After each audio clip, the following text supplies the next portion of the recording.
Hey! Hello everyone, good night, welcome to a night in Novigrad, Gwentlemen against the French community. I'm here with Swim. Hello Swim. Hey, so basically this is just a show match we did, the Gwentlemen team with the French community. Your camera seems to be poorly cropped. That's a good start for things. Okay, basically this is what we're going to be casting here is the One Night in Nilfgaard tournament. Now this was just a little show match we did between the team Gwentlemen and the French community. Basically the format of this is we played a conquest game. This is all basically one set, although the twist is that each player was basically representing a faction or an archetype. Lamios, you want to run through who was playing what? Yes, so I'm sorry, I was just trying to fix the camera here. We have on our end Gravez playing Scoia'tael, Michael playing Skellige, GumGumFacePunch playing Nilfgaard, Freddybabes playing Monsters, and Ruben playing Northern Realms. So those will be the ones on our team. For the French community, we will have Trippy playing Scoia'tael as well. We will have Antracid playing Northern Realms. We will have Senak playing Nilfgaard. And we will have Zoe playing Skellige. So those should be the matchups. Okay, great. Are we ready to go to some games? Yes, and we'll go to some games, and in the meantime, I'll fix your camera. Okay, so the first match is going to be Gravez on Scoia'tael, representing Gwentlemen, versus Trippy Worm. Again, on Scoia'tael, it's going to be a Scoia'tael mirror, both bringing Bruverhood. Now, we see Gravez is using a pretty typical movement Scoia'tael kind of hybrid with a hand buffing kind of thing going on. He's running the Blue Mountain Commando package with Zoltan Shive to move things around. He's got the hand buffing elements of Dragoon and Brain, although he hasn't drawn Brain in this hand.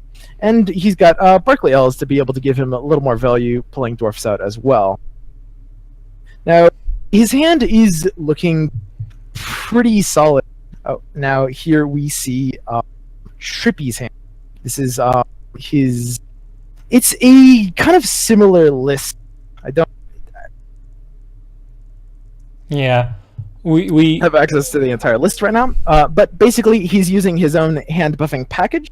It looks like he might be hybridizing it with more of a buff strat as well.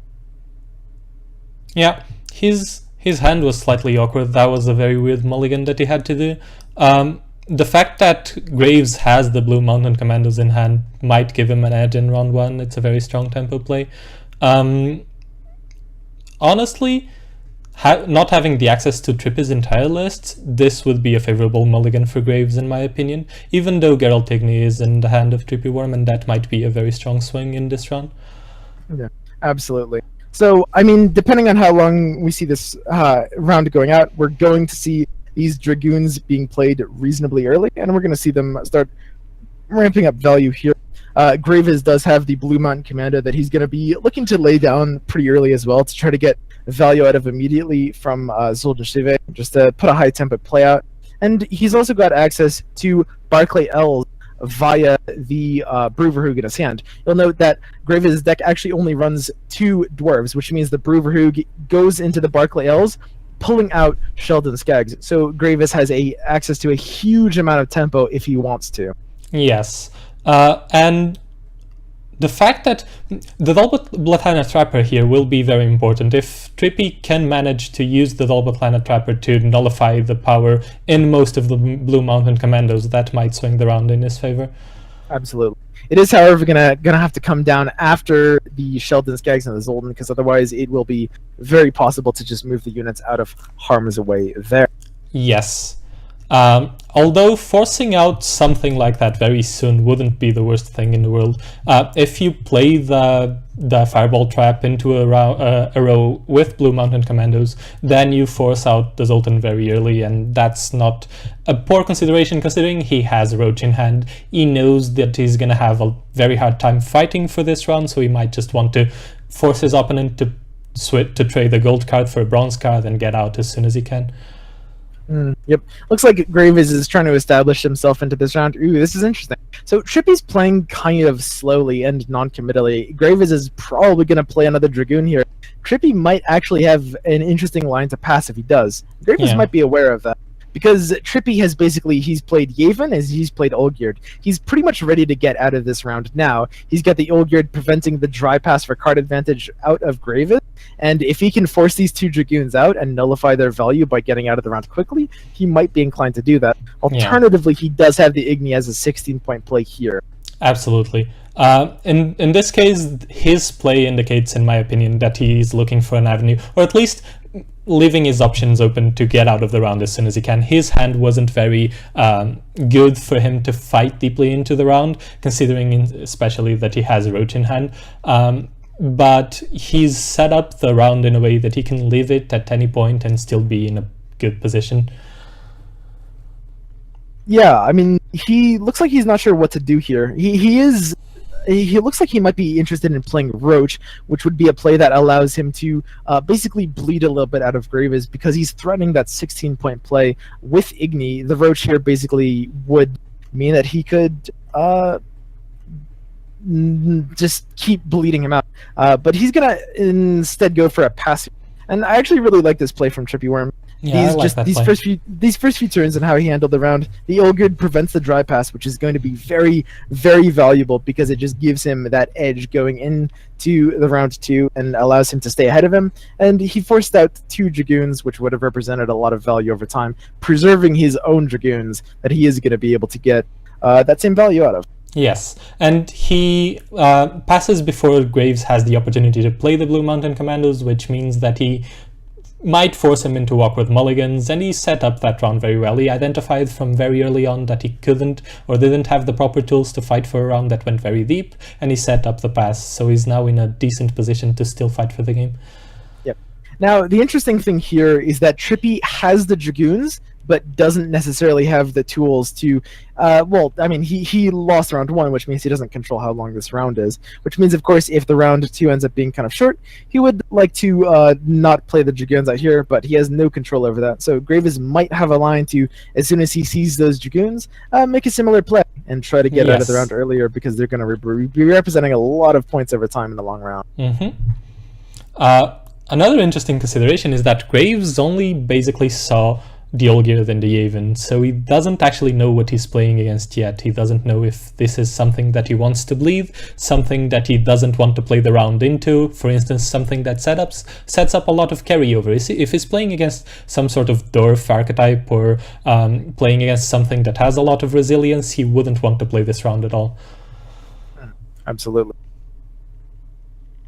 Yeah, I mean, the Morin is going to come down here, and it's not actually going to be representing lethal damage against this Dragoon being played, but at the same time, he is able to threaten killing it with a Dull Planet Trapper if he wants to, if he wants to try to extend this round out.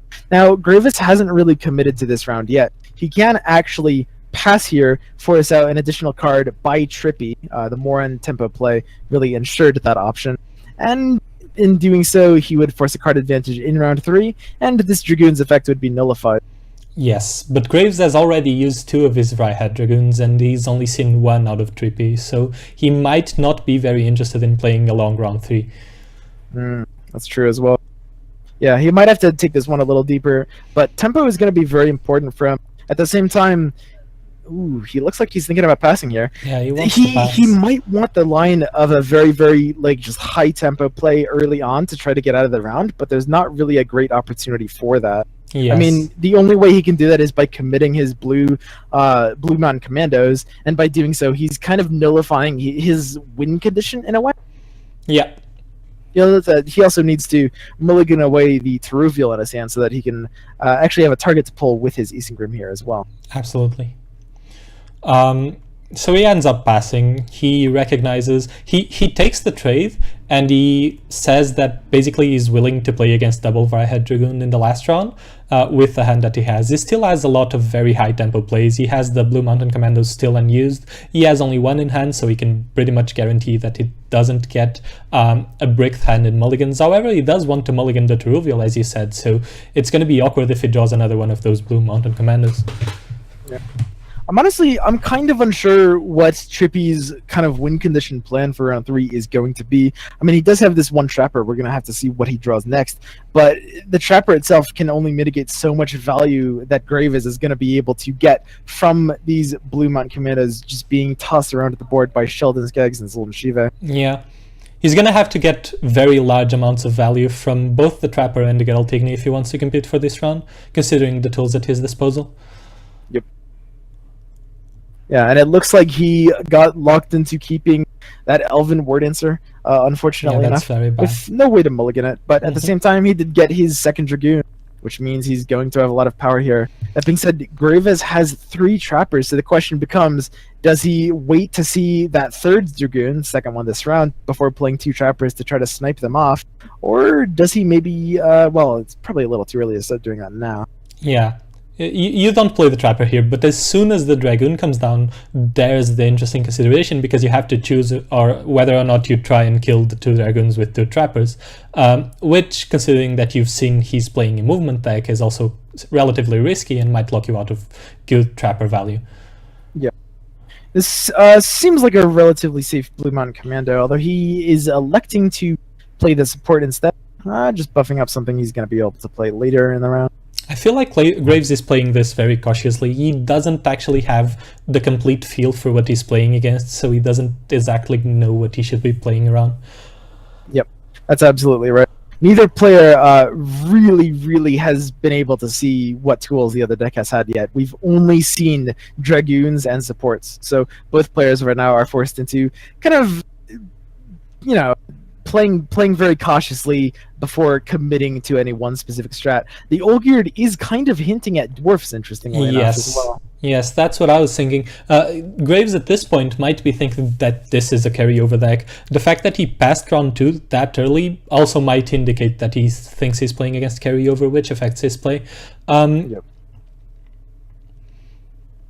Yeah, I mean, we will probably be seeing these Trappers coming out now. I mean, there's nothing else that Trippy is going to be playing into the Siege Row, and the earlier you can kill off these Dragoons, the more value you're going to be getting out of them. These Dragoons are generating him 2 points a turn, and as far as Gravez knows, he might be getting even a little more value out of that if he had a Brain in his hand as well. Yeah. He looks like he might be interested in just waiting on the Trappers a little more, though. Yep, he's going to go ahead and do it. He's going to play out another support here, playing more passive. And again, just not necessarily committing in one direction or another. So what he's basically saying is that he's trusting that the value he can get from the Trappers later on from hitting more units in a row will be enough to outweigh the value that the Dragoons are giving, which is 2 a turn. And it's close. I'm not sure he can get the full value. Maybe hitting the Trappers will be fine. However, at this point, he's not seen. He might be thinking that he's playing against dwarves, and he hasn't seen a dwarven mercenary yet. So it's very possible that he's playing around things that play around the Fireball Trap. I suspect that's what it is. Yeah, because I mean, honestly, the play is strange unless you're playing around cards like that, cards like dwarven mercenaries. That would make a lot of sense right now. Just the fact that he doesn't know what he's playing against, and that Olgierd, the Olgierd is kind of making a bit of a mind game there. Yeah, because I mean, you really don't see Olgierd outside of dwarf decks in Scoia'tael. Now the Elven War Dancer getting played only makes things harder, because that's a mulligan card and you're playing against Brewer. So what the hell is this deck now? Is Gravez thinking? Now, we do have access to the Blue Mountain Commander here. He looks like he wants to drop that relatively later on, though. He might be interested in playing the Trapper out here. It still is early enough to be able to deny the Dragoons a lot of value moving forward over the course of this round. And it is possible, I mean, depending on what he expects he's up against, it is possible he's feeling like it might not be a Dwarf deck at this point. Yeah. Looks like he's going for it. Yeah, it just goes to show how important information play is, and how important it is that you understand what you're playing against and what you should be playing around. By just passing the round 1 very early and setting up his next rounds, Trippy was able to deny that information to Gravez, and Gravez was then forced to pass round 2 very early because he was afraid that Trippy would be able to set up more carryover, and it makes for a round 3 in which he has to play suboptimally or make suboptimal plays that don't maximize his value because he needs to play around a lot of things because he has no idea what he's playing against. Yeah, man. Yeah, and these Dragoons are just pumping away, generating Trippy really crazy value here. Now, you'll note we see the Blue Mountain Commandos being played out on the range draw. The reason for this being presumably that he's playing outside of Igni range. We know the Bruverhug, after pulling the Saskia, is going to be pulling the Barclay Elves into the Sheldon Skags, and Barclay Elves is siege locked at the same time as Gravez having siege units already on the board, so he achieves a bit more value out of playing them on the siege row, but he's playing safely around the Igni instead. Yes, which is a correct play. You can see that Trippy has the Igni in hand. Absolutely. The fact that Trippy didn't get a proper buff target and is now forced to play the Brienne for 5 value might very well make a difference in this game, because he's getting a lot of buffs off, but not in what you wanted to buff. Absolutely. And that's gonna limit the amount of value that you can get out of your cards. Yep. So he's going to go for the Zoldan Shive here. The Zoldan Shive is going to be able to buff these commandos by 4 points each. A very powerful play, equally getting 18 points in this single play. The synergy between the Zoldan Shive and the Blue Mountain Commandos showing here, and setting up again that Sheldon Skags to be able to be dropped into that melee array. The question is, does he, now that he's protected against the Igni, does he, before playing the Sheldon Skags, play out the Dwarven Mercenary onto the melee arrow to drag the support? At the same time, he's losing value on using the Dwarven Mercenary on a commando later. So it's a bit of a weird situation there. He might actually anticipate no weather and just use the Vreehead Brigade instead. Yes, if at this point he must be thinking that there's no weather. So if he wants to stall around, he'll just play the brigade. Yeah, and even if there is weather, Sheldon Skags is a decent answer as well. Now, one thing you'll note is that Gravez and presumably Trippy, depending on what he has, aren't using their Isengrims yet. And the reason for that being is that in Gravez's deck, with the Blue Mountain Commandos constantly moving around, you actually want to end up playing your Isengrim into reveal much later than you would normally. Normally, you want to, at the beginning of round 3, play your proactive, uncontrollable plays early, and Isengrim into reveal represents that. But at the same time, it can be hard to lock yourself into a specific position for it to reveal, because then if you end up Sheldon Skagsing after that, it might be hard to be able to ensure that 2 units are going to be on either side of to reveal for the full buff effect. Yes. And I'm wondering here, he seems to be stalling the play of the trappers as long as he can, which after you lose the initial window on the dragons you have to do, but he's going for the Barclay Elves now into the Sheldon Skags. So that's going to be a very high amount of points, a very large swing. Huge temp. That's the entire idea that the deck Gravez is playing is built around. That entire combo. And unfortunately, he did have one of his Blue Mountain Commandos denied, but that's going to represent a huge amount of value. Now, this Igni, however, is going to be seeing an equal, or not necessarily equal, but a very large amount of value as well. And these hand buff targets off of Trippy, which are still scaling up 2 points a turn with those Dragoons, are going to be coming down for a lot of value. Mm-hmm.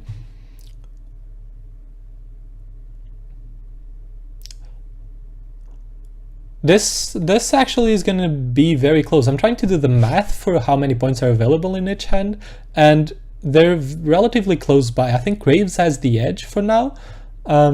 Even if you get very high value, he's setting up the Igni. That's very much telling. So Gravez sees it, and this is a great example of Dwarven Mercenary achieving great value here, buffing up the commando. Although the buff on the commando is kind of irrelevant since it gives him that Igni target at the same time.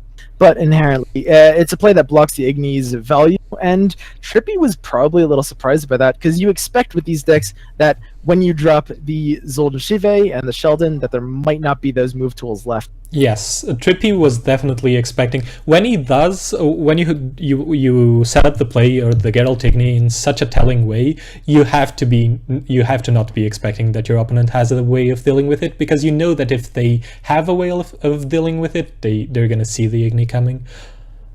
Yep, absolutely.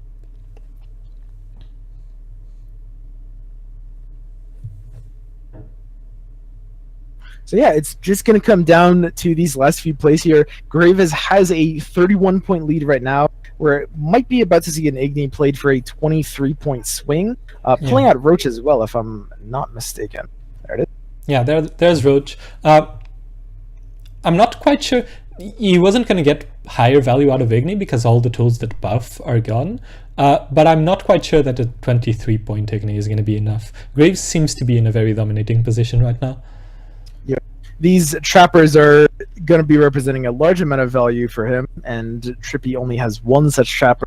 The Ciaran or Kiaran and the Brigade the Brigade in both hands are not going to be seeing a huge amount of value on either side here.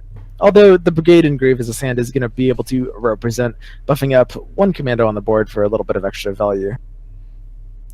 So you see now that considering the points on the board, and I don't want to make predictions, but you see now that saving the Dwarven Mercenary until that late, probably, if Graves ends up winning, was the thing that won him the game. Absolutely. Yep. Keeping the Dwarven Mercenary to be able to counter the Igni, just as a safeguard for that scenario. Yes, not maximizing your point value. Yeah, he gave up on value he could have gotten from Dwarven Mercenary and Sheldon Skaggs, but he played around what was his main lose condition. Yep. We are seeing that Fireball Trap being locked out, right? But there's going to be two more trappers coming down that are going to be able to generate a lot of value in that siege and snipe off those units as well. Yeah. And this is going to be very close.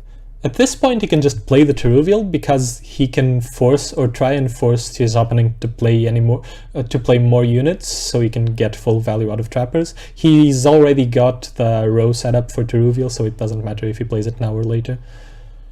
The extra points Trippy's getting off these Dragoons is going to make this an incredibly close game. It's going to be relatively close. I still think Graves is a bit ahead. Unless my math is wrong, I think Graves is going to be ahead. He can still play the Brigade to guarantee that even after the Fireball Trap he gets full ticks off of the Teruvial. Yeah, that's true. And of course it buffs up the Blue Mountain Commando as well. Now we see Eastern Grimman, Trippy's hand, representing basically the same thing from Graves, presumably pulling out a Teruvial. He, for the same reason, didn't want to commit to it so early. And where does this Teruvial go? If he puts it on the range draw, he goes for the Moran instead. Yeah. He goes for the Moran and is trying to play... Yeah. That's actually a very good play. But... I mean, this is... Wow.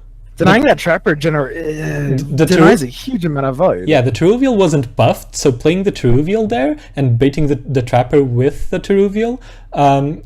the Teruvial would always have been a lower amount of points than denying the Trapper. Man, that's really, really huge. Is that enough to turn it? That might be enough to turn it, yes. It's going to be very close now. I mean, right now we're looking at the Teruvial from Gravez ending up at 88 points. So Gravez is 4 points ahead to these hands. Yes. I mean, Trippy has the better hand, right? Yes, absolutely. Trippy has a very good hand because there is units. They have the exact same units, except Trippy's are twice as big.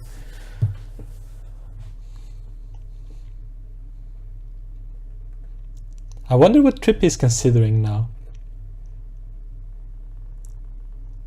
At this point, I'm pretty sure he's scared Graves has a way of countering his Fireball Trapper. That's why he leaves it last. The fact that Graves held on to the Dwarven Mercenary until so late is giving Trippy pause. Yeah, absolutely. and these trappers are gonna both come out and achieve value.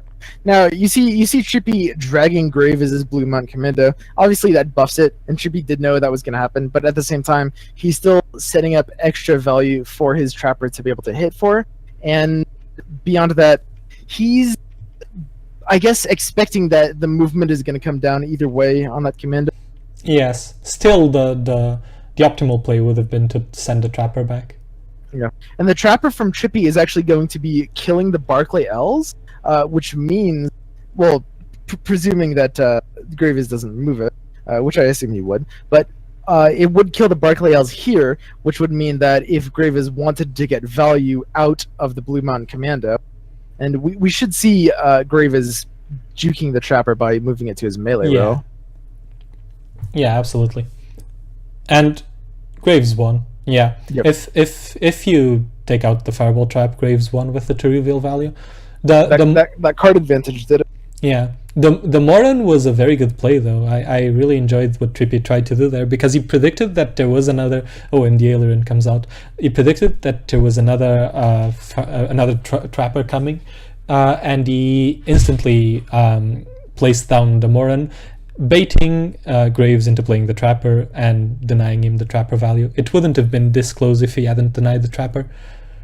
Okay, so that was game one, and remember that this is a conquest format that uses each player as representing a deck. So Gravez, who was representing the Scoia'tael deck from Gwentlemen, won with that deck, and now Gwentlemen's Scoia'tael deck is out, and we continue into the next game. Yes, we're going to be moving on to next game shortly. So the next game will be a Skellige mirror. It will be Michael against Zoe, both on Skellige. So the French community deciding to change their deck and not keep playing with Scoia'tael. Yes. So Trippy is still not out yet. He still needs to win his game on Scoia'tael to be able to... in Conquest, basically every deck is trying to get out. When you win a game, that deck is out, and the first player to get all of their decks out first wins the game. Yes. But in this case, decks are players, and players are team. And it looks like, from what we can see, I'm not sure if this is Michael's mulligan or Zoe's mulligan, but I believe it's Zoe's and that he's playing the Axeman version. Okay, so this is Michael, yeah, this is Michael's version, and you see that Michael is playing the regular standard Morkvar Kraken Crate version, and so this should be a very unfavorable matchup for Michael. This is going to be relatively hard for him to win. Now, that D-Shackles is going to represent good value in the hand. He also has a Mardrum and the Raging Berserkers, but still, he runs the risk of Axeman just outpowering completely. Yeah, absolutely. Absolutely. That Axeman deck is an absolute nightmare to go up against if you were not fully equipped for it, and the D-Shackles and the Mardro might not necessarily be enough to offset that matchup. We'll have to see. Yeah. And he has to kick the Freya here, right? He knows that one of his only win conditions against the Axeman deck is to be able to drag them into playing the round very long, which means that they don't get to play a long round 3 after dry passing, and that might give you a chance. Oh, so it's Michael on the Axeman, okay.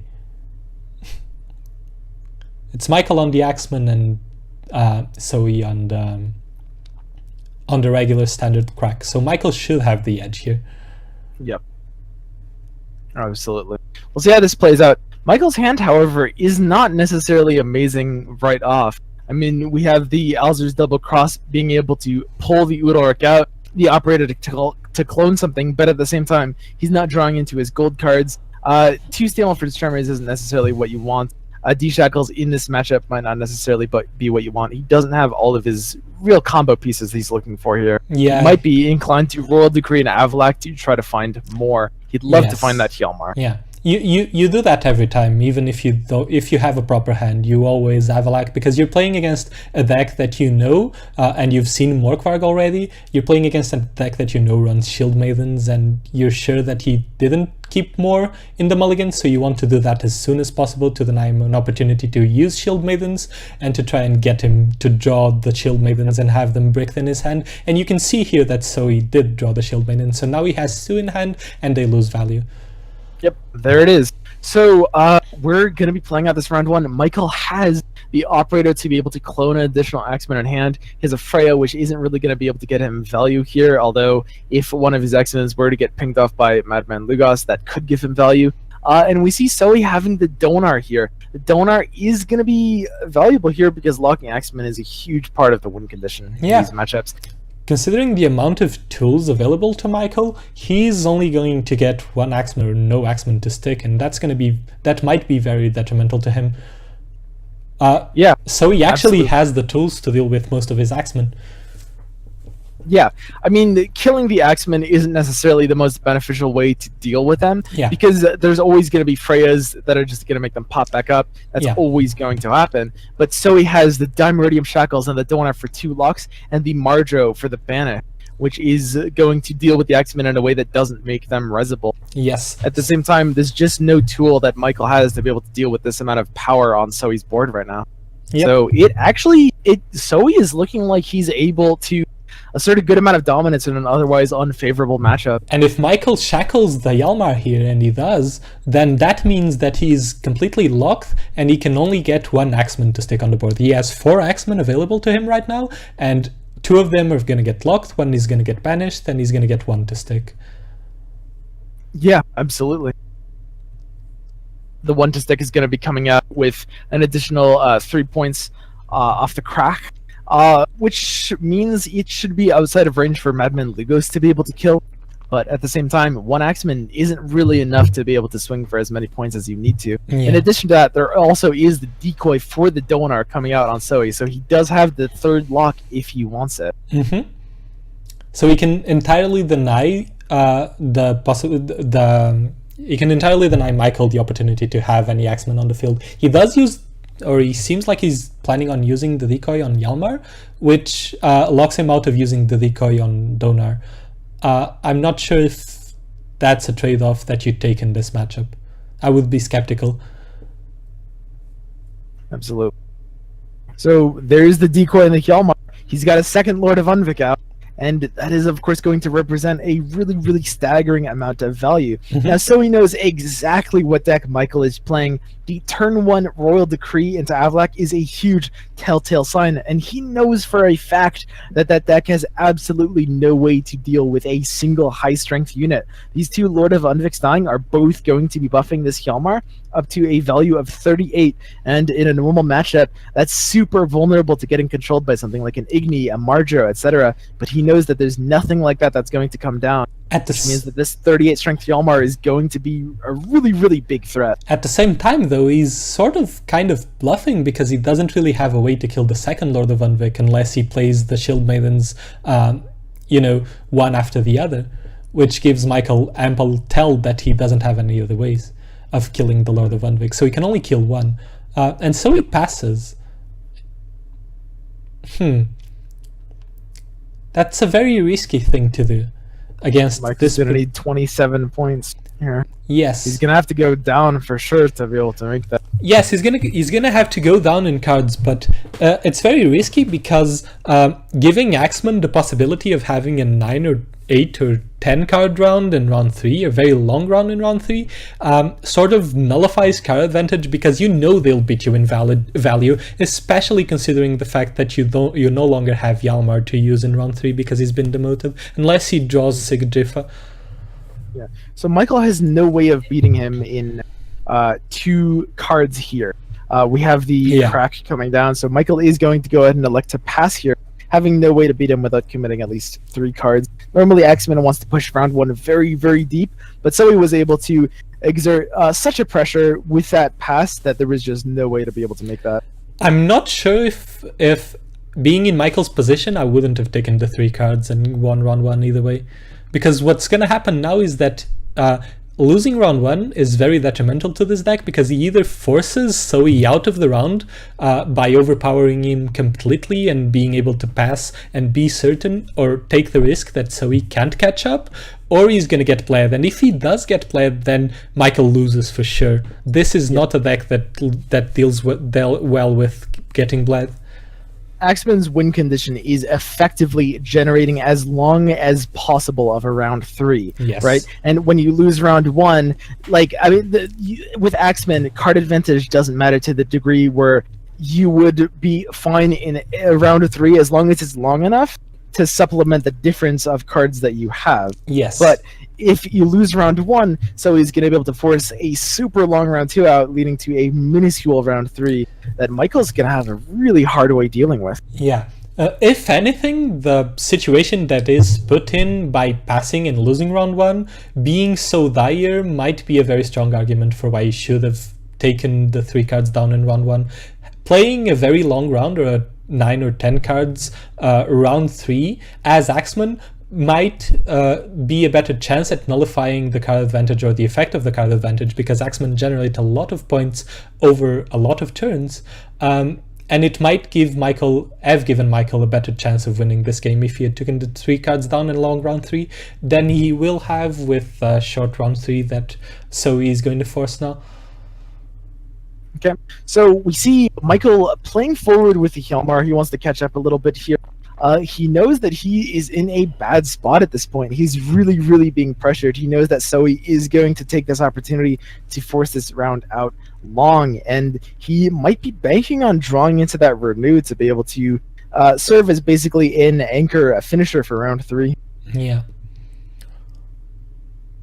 Now, he has the tools to be able to slam an immense amount of power, so perhaps his play instead of that is actually, and this might be explaining the Hjalmar lead, but perhaps he's trying to force out round 2 as quickly as possible, generating a remarkable amount of power here so that he can actually pass, and when he's confident or guessing that Zoe won't be able to beat him with his cards remaining, and force a round 3 that's at least several turns long. Now that's a very interesting play by Zoe, because he buffed Morkvarg and not the Lord of Unvik. If he had buffed the Lord of Unvik, he would basically be saying, since you know that Axeman doesn't run hard removal, that he was effectively extending the time that the Lord of Unvik would have taken to have died by at least 3 turns if you're considering Frost. And he would have made the round go longer, which is what he wants to do right now. But by buffing Morkvarg, he's basically setting up a better next round. So he's saying that he's confident enough that he can extend this round without having to deal with the Lord of Unvik. Okay, so Michael, in his current situation, is basically gearing up to play these Axemen. And in this matchup, you're very, very well aware that you're playing around with the threats of your Axemen dying immediately. Lord of Unvik represents 5 damage, and Lugos represents 6. Now, these Axemen coming out with their 2 armor, the 3 strength Axemen are effectively at 5 health, the 2 strength Axemen is effectively at 4 health, without any Savage Bears being on the board. So Michael's game plan at this point is basically to play Weathers out such that his Axemen come out at very least 7 points. 7 is going to be the magic number here, because it makes it basically out of the range to remove from the Holger Blackhand and the Madman Lugos. Absolutely. He has to play Weather here, and is fortunate enough that he's drawn into a very large amount of them, but unfortunate enough that he's drawn into a very large amount of them in a matchup in which they'll probably end up being redundant, because you know that Skellige doesn't have units to clear the weather besides the Gremist.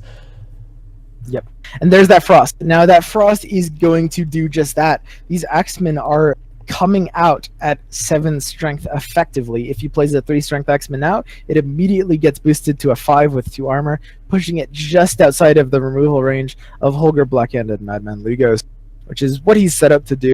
Yeah. And that's why you can't play the Axeman out first in this matchup. Yeah. Considering the amount of ways that Zoe has in his hand to deal with the Axeman, playing an Axeman out early without the weather and having it killed by older Blackhand or Madman Lugos would have been pretty much a death sentence to Michael. And there's additionally the Axeman that Michael can pull out with his Kraken Crate, which comes out at a boosted 3 strength, although it does lose 1 point of its armor. Wow. He plays the Donar Whoa. here. Whoa. Very, very early Donar coming out without hitting a lock target at all. Especially considering the fact that he's already used Decoy. Yeah. I mean, he is effectively playing for the bleed at this point. He's saying, I know your points in this round aren't going to matter. I know that this round is long enough such that it's going to be at very, very least 6 or 7 turns before you can pass confident that I cannot beat your score with my remaining cards, especially since you don't know I don't have Grimace. Therefore, it's safe to basically just play all out for the bleed. He is basically sacrificing his points entirely in this round, knowing that he can just be able to pass and force a short enough round 3 that it doesn't matter. Yeah. It does leave him slightly more open to the possibility of Michael just going so much ahead that he can force a hero pass, but that's going to happen just a few cards, or at least a few cards more into it, and at that point Soiv doesn't really care about it. And we are going to have to see that hero pass. I mean, Michael knows that his situation is basically... I mean, so the thing about the Axeman deck is, obviously, you run Weathers, which are super susceptible to clears. Yeah. And the Axemen generate power over time. So Michael's going to have to put a huge amount of points on the board and be ramping up value every single turn such that he's comfortable passing, banking on Zoe not having a clear, which Zoe right now doesn't actually have. Yeah. Outside of the possibility to renew that own Avalak to try to draw into one, although Avalak doesn't work after the path. So Yep. it is possible that if Michael is able to get Weathers to stick and has 3 Axemen on top of that, he might actually be able to pass reasonably early here. And that is going to be a lot of math potentially for Zoe to have to do in a very short amount of time when Yeah. that happens, to be able to know whether he can beat him with his remaining cards or not, with the Axemen ticking every turn. Yep. And that's the entirety of his win condition right now. Yeah, this is, I mean, the way Zoe played that round 1, just dishing out a really, really huge amount of tempo and forcing out that path was really, really dominant in this matchup. Like, the Axeman deck's biggest problem, and this is definitely offset by the advents of Avalak and Hjalmar and Operator even, is that early round tempo. And Zoe was able to basically exploit that, just forcing them out of round 1 as early as humanly possible. Yeah. And Michael has to know at this point. He knows that if he doesn't get the hero pass, he loses. He can't allow the game to go into round 3 with him having just 1 or 2 cards in hand. He needs to get as much ahead as possible and maximize his points as much as he can. And the Dimeritium Shackles is gonna... Every card that Zoe plays that denies him a round in which he's getting points is very detrimental to Michael, because it's basically delaying the point in which he can get far enough ahead that he can hero pass. Yep, absolutely. And here we just see this war of attrition. Like, we are basically just looking at Michael's resources. We have the Axeman out here. Can he... I mean, how many turns is it going to take for him to be able to feel confident that he's able to pass here? I mean, playing Axeman out, they're going to start generating points over time off of this Frost. Not on the rain immediately. He's going for a Stamelford's Tremors here, or he's thinking about it. He's looking for a good avenue to be able to force him out. And the reason for that is that if he plays another Axeman, then it's another turn that's wasted for setup, whereas the Stamelfords would have been a very large swing because it would have killed the Lord of Vunvik as well. But he ultimately decides that the Stamelfords wouldn't have been enough to generate enough tempo to actually be able to pass right away. And I agree with him, so he has to play the Axeman and try and ramp up even more.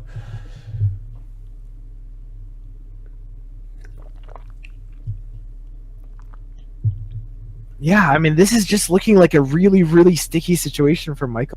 I mean, how quickly can he get out of this round? He plays a 3rd Axeman out. He maybe slams a Stamelford's Tremors, a Frost, depending. I mean, he has to play around no Grimace. His win condition here has to be the no Grimace, so he just has to keep ramping up value. He has to play that third Axeman, he has to play that Frost on the range throw, and then he has to be looking to pass very, very soon after doing those things. His best case scenario is being able to pass after 3 cards. Every single turn is going to matter here. I mean, Axemen ramp up exponentially, and you need to be able to have enough time to set up around 3 such that you don't just get forced out of your tool. Yeah. So we're going to have to see a very, very early and very, very brave pass. Yeah. And he goes for the Stammelfords before using the Frost.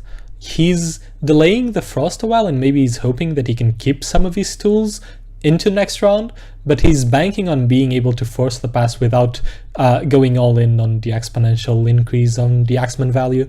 He's also playing around Gremist, but I'm not sure that, considering the situation that Michael is in, you can afford to play around Gremist. Yeah, I really don't think so. I mean, there's just kind of no out here.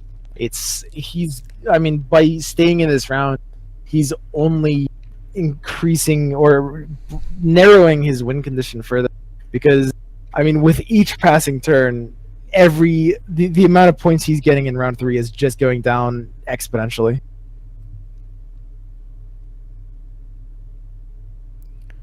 That's an equally early Coral coming down here on the Axeman. Not representing a huge amount of value for the matchup, but he knows he doesn't need to get that much. Yeah. He's still just maintaining the pressure, and he's still threatening being able to beat him if Michael were to pass. Yeah, and considering the cards in his hand, Coral is probably the least valuable one, because he's going to have the Renew for Hjalmar in the next turn. And Shield Maidens provide a very large amount of value, and so does the Sigurdrifa, because he's going to have Donar to lock on Axeman. And so Coral is the card that he cares the less about. Yep. Now he's holding out to Holger a bit here, which is normally a little weird in terms of bleeding purposes, because he knows that Axemen are going to be effectively 6 strength the next round, making them out of Holger range. But at the same time, he knows that if he plays the Holger, it has to play into that range, just further empowering his Axemen in a way that he doesn't want to enable. He's also keeping himself inside the possibility of having a round 3 double Hjalmar, because he can res his own Hjalmar with Sigurdrifa and Michael's with Renew, and have the Lugos and Holger as conditions to kill both of the Lord of Unvix. Yep, absolutely. Being able to kill those Lord of Unvix is going to be basically just his way of being able to ensure that he will be able to take a very, very short round 3. And at some point, very close to what the game state is currently, Michael is going to have to say, look, I'm going to have to pass, and if you can bid it, if you can bid it. And so he bows out of the round. Wow. That's a little early. That's very early, Could have kept going a little longer there as well. So he does keep a lot of very strong tools, but if you get Taxman to go down to 1 or 2 cards, then you basically win just off of Morkvarg, because they simply cannot generate value.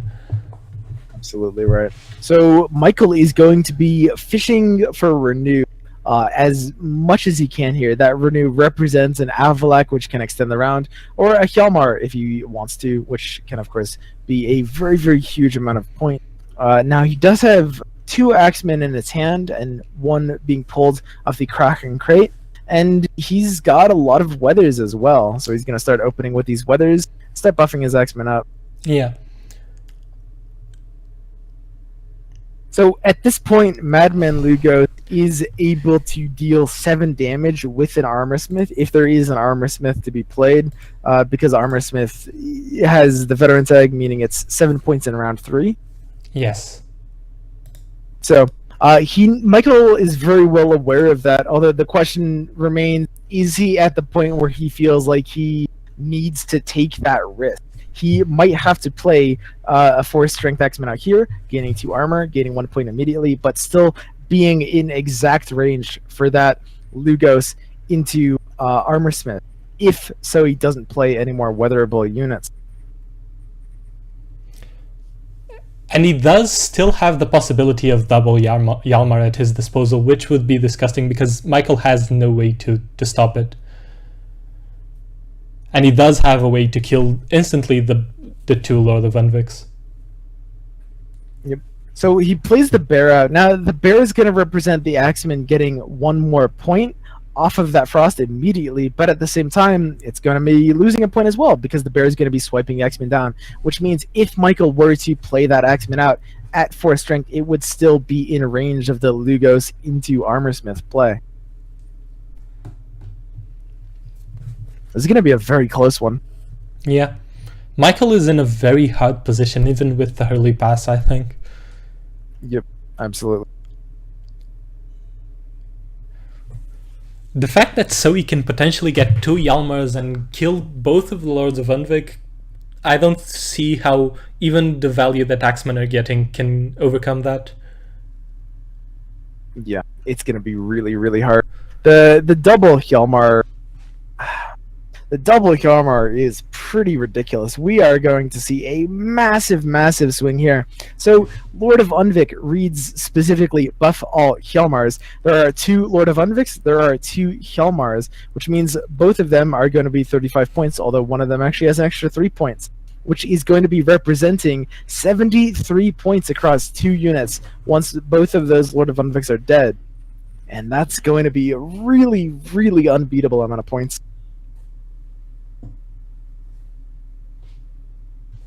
Yeah, I think that's it. I don't see an out here. I think Michael has no way of winning this anymore. He has no way to deal with the Lord of Undviks. Both of them are going to die in both the Hjalmars. The value that the Axemen are getting is not enough. So Zoe not getting punished by the early pass into round 3, which I'm not quite sure yet if it was the correct play. I don't think it was. I think you always have to bleed the Axemen as much as you can, and you can just go into round 3 keeping Morkvarg and Renew, and you basically guarantee the win.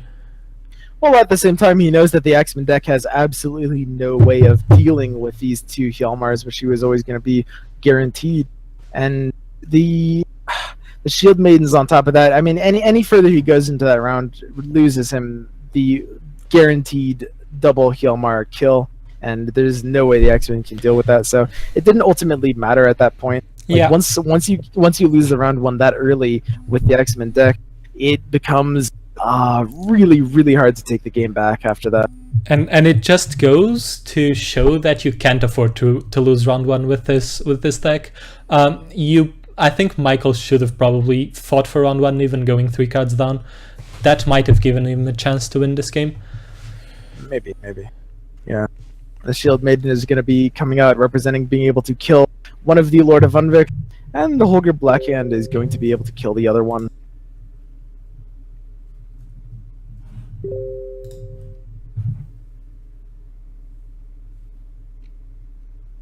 The Axeman deck is very, very potent right now. It's able to output a ridiculous amount of points in those long rounds. Again, it basically just snowballs exponentially. They win off of the length of rounds, and that's entirely why those decks run Avalak. Because Avalak allows you, and sometimes you renew Avalak instead of Hjalmar even, Avalak allows you to be able to force these long rounds, which your deck thrives on. You can go 4 cards down in round 1, and it doesn't matter as long as round 3 is long enough, such that you're able to just snowball and have a absolutely absurd amount of points. And as we're going to see here, this is the double Hjalmar play. Yeah. Both Hjalmars getting buffed up, and both of them are going to be ending here at 35 points, although the Tremors is going to knock one down to 33. Yeah. And there's no way. The value of Tremors, which is 18, plus the value that you get, 16 plus the value that you get from the Axeman, isn't even enough to make it close. Yep.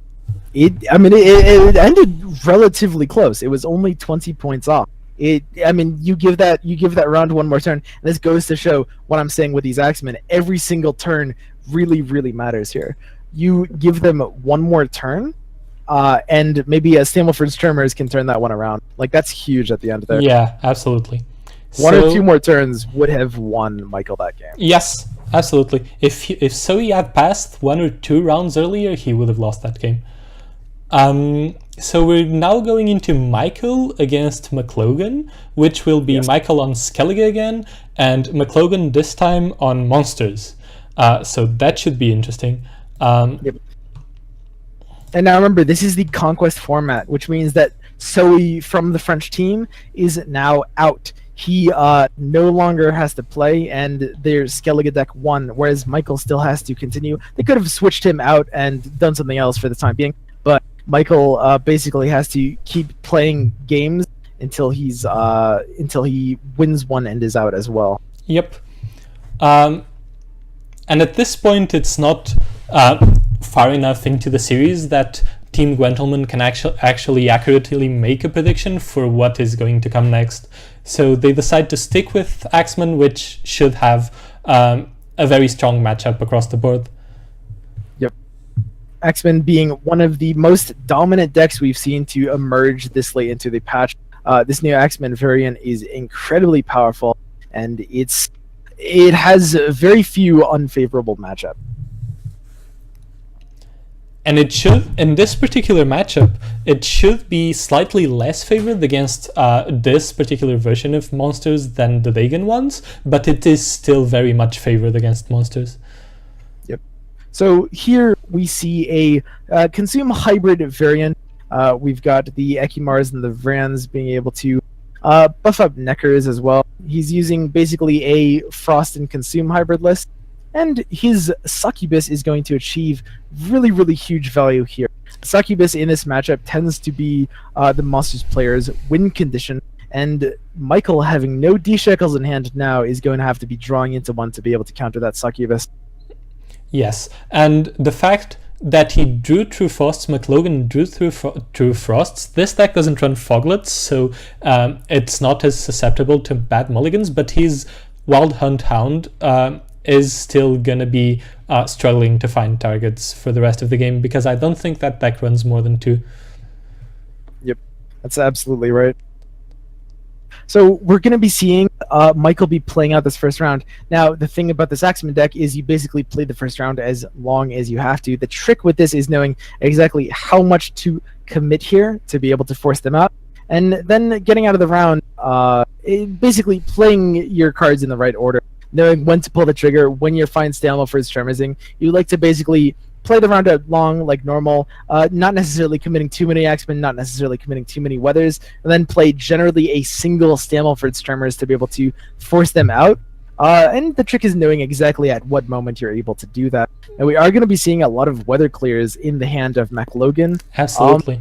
And the fact that he can force Michael to Weather multiple times this round might end up biting Michael if he runs out of Weather. Yep. Now, this is a matchup where you can and probably should be Axemaning early, because the monsters have basically no way to remove via damage outside of something like Water Hag, which is already out of the range of even vanilla Axeman. Mm-hmm. So something like a Crack here to be able to pull out an Axeman at a high strength value, which is effectively unremovable before fighting over the Weather, would probably be very strong as well. Yeah. This is a matchup in which you don't care if you play Axeman before the Weather, and at some points it might even be beneficial to you after you deny the eggs, because you always want to deny the eggs from sticking on the board, because you're worried about Vren Warriors getting a 5+ value out of them. Then you can just play the Axeman and play the Weather afterwards, because there are no ways for the monster player to interact with them. Now, Michael does have the Crack pulling out the Axeman from deck at a higher strength value. He has the ADC pulling out the Udalric. He elects the Frost here. We've seen 2 Griffins now. At this point, you're reasonably certain there's not going to be a last one. He was at least able to bait out those with a Rain in that case. So preserving his Frost, which is, of course, the Weather you want to get to stick. Yeah, absolutely. Playing the Rain there before expecting the Archgriffin. Very well played by Michael. He should, there's no play in the hand of McLogan that stops Michael from playing the Axeman next. He should play the Axeman next. Yep, absolutely. And we see McLogan sitting on this Water Hag representing the last Weather Clear he has. And of course it clears the entire board. So the question is, how much pressure can Michael apply before he ends up dropping that Water Hag to clear it? Yeah. If Michael is too committal and he tries to weather the whole board and gets it entirely cleared by Waterhag, that might be problematic. But McLogan just passes. He decides that Wow. he has no way to fight for this round, and he gives Axeman round 1, which is very dangerous. Wow, that is an extremely dangerous pass. I mean, Michael will be going a second card down here for this because he did lose the coin flip, but at the same time, you are effectively ensuring that they are going to have a long round 3. Michael will have the dry pass. McLogan has no defense, which is normally carryover, against that dry pass, and therefore it's going to go instantly into round 3 with Michael having only half a card of disadvantage. Yes. And it should be very in favor of Axeman for that longer round 3, even with the Water Hag. At this point, McLogan's win condition is Michael running out of weathers and playing too much into the Water Hag and allowing McLogan to clear it without him having a fallback or another weather to play next. Even then, the Tremors would provide a lot of value, and he draws into Skellige Storm and White Frost, 2 of the best weathers in his deck. So. And the thing about that, there's the D-Shackles. And he gets the D-Shackles for the succubus. So, the thing about that pass is the carryover. The fact that there was no carryover is such a pivotal point to that. If there is carryover, then McLogan doesn't go 1 card down here for this. That difference between a half a card of disadvantage, i.e. same cards, but McLogan has to lead, versus a 1.5 card disadvantage, i.e. McLogan having 1 card down and having to lead, or Michael having 1 card down, that difference of card advantage is the sole factor for this game, because if you have that 2 card advantage, you can play Succubus after they no longer have the line to D-Shackles it. But because there was no carryover, there will always be the possibility for a D-Shackles on this Succubus. Absolutely. Although, considering the fact that McLogan does have Fiend in hand, he can guarantee that the Succubus goes off after the D-Shackles. That's true as well. Yep.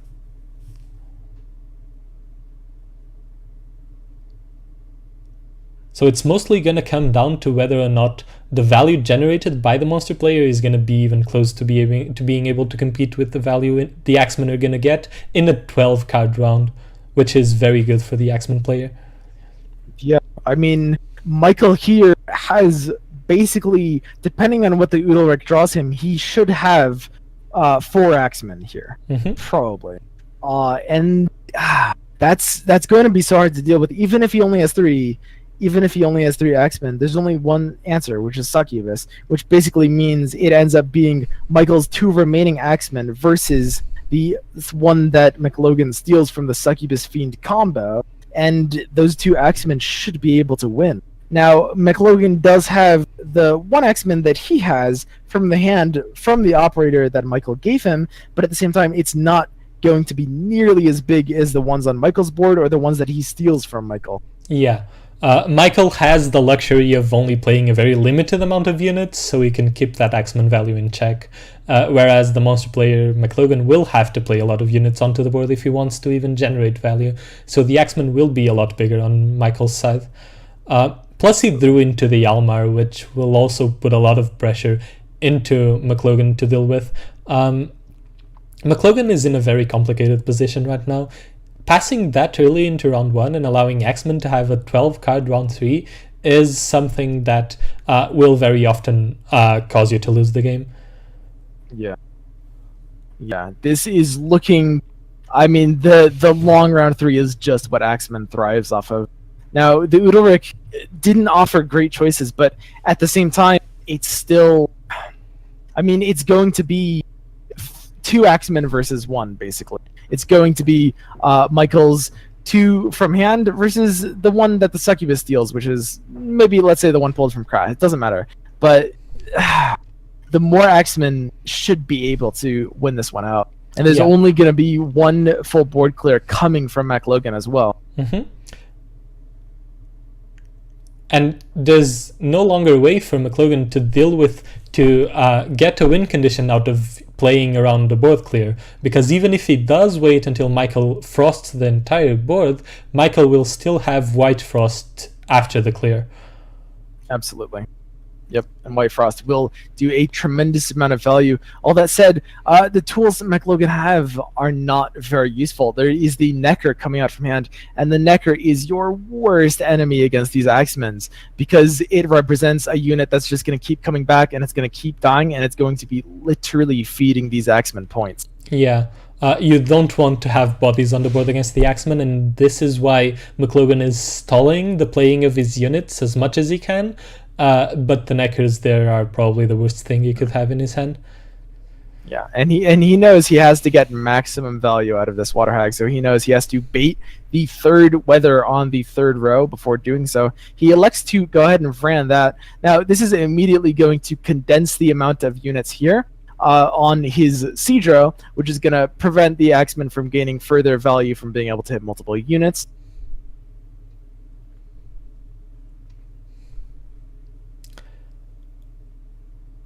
And here we just see the Axemen train just continuing to roll. He doesn't care about anything. He is just slamming these Axemen on the board, and he's going to start ramping them up a ridiculous degree. He has the Frost, the White Frost, the triple Stamelford's Charmers, and the D-Shackles for the Succubus to force out the Fiend. Looking very good.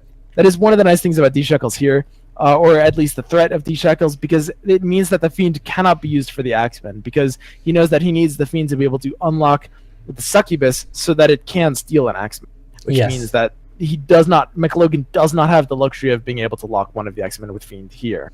Now, we do have the Ekimar off the Giant Toad. Ekimar representing a great draw, at least for forcing out another weather, because if he wants to, he can Ekimar that Vran to safety on the range row to try to force out another weather from Michael. Yeah.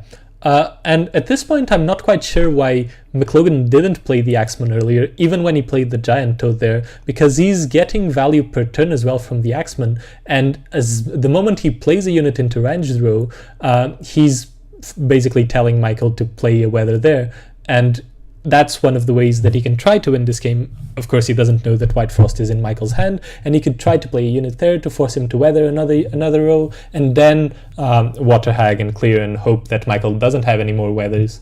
But if you're going to play a unit in the ranged row, I see no reason why you shouldn't play the Axeman before, so he gets the full value from that turn.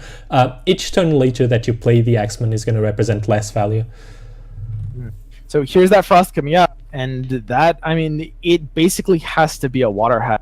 He doesn't know how much more weather is left over. He knows he hasn't seen the White Frost yet, and that Michael is sitting on a 5-card deck, making it pretty likely that the Frost is in hand. But at the same time, is there a reason to sit on the Water Hag?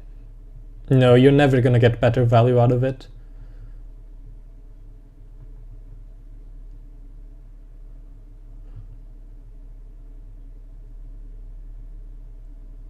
Okay, there's the Karen there, and this is actually going to start giving a bit of a sting to McLogan's Axemen.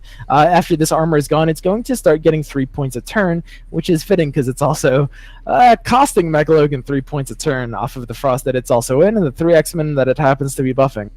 So here we see the Hjalmar coming out, deciding what row to put it in. Obviously, this Lord of Unvik is going to come out on the left side.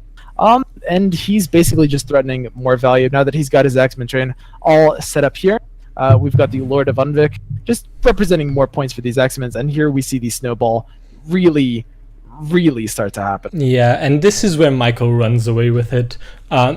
He has to clear. He has to hope that Michael doesn't have the White Frost, or else the Axemen are going to get so much value that he simply loses the game. Yeah, and there it is. There's the clear. And then here's just the refrost on that ranged and siege row immediately. Yeah. Just completely blocking out McLogan from having that clear board he wanted. So yeah. And even though he has the Succubus and the Fiend to guarantee that it goes, I would be very surprised if he has enough points in hand to actually contest this board. I mean, McLogan needs to be something big. It absolutely needs to be something big. I mean, Gales has to pull something like an Igni for him to be able to do a lot here. Yeah. So he does Gales, and let's see what that pulls. Oh, it is the Igni. And there it is. There is an Igni.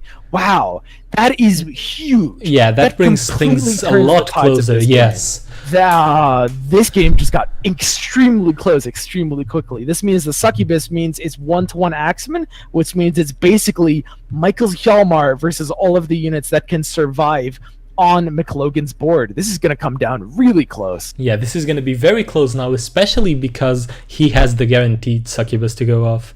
This is, it just got a lot more interesting. Yeah, absolutely. These Stalemford Tremors are going to keep everything in line. He knows he can force the Vran out there and protect it. That's very, very good. Just keeping the X-Men down further and keeping his units alive as much as possible. And the Succubus is going to swing for a massive, massive value. Yeah, and Michael is keeping the Dimeritium Shackles because he is scared of Succubus, but McLogan has this. Yeah, McLogan has this. Yeah, McLogan has this. This is it. This is it. The Fiend is the Fiend is going to do it. The Succubus stealing 1 should be enough. It's going to be very close, but it should be enough. Yeah, that's going to be a 60-point swing. This is going to be so close. Yeah, it is enough. Yeah. Whoa. So the Igni and the Succubus in conjunction. And the weather is going to tick one more time, though. Yeah.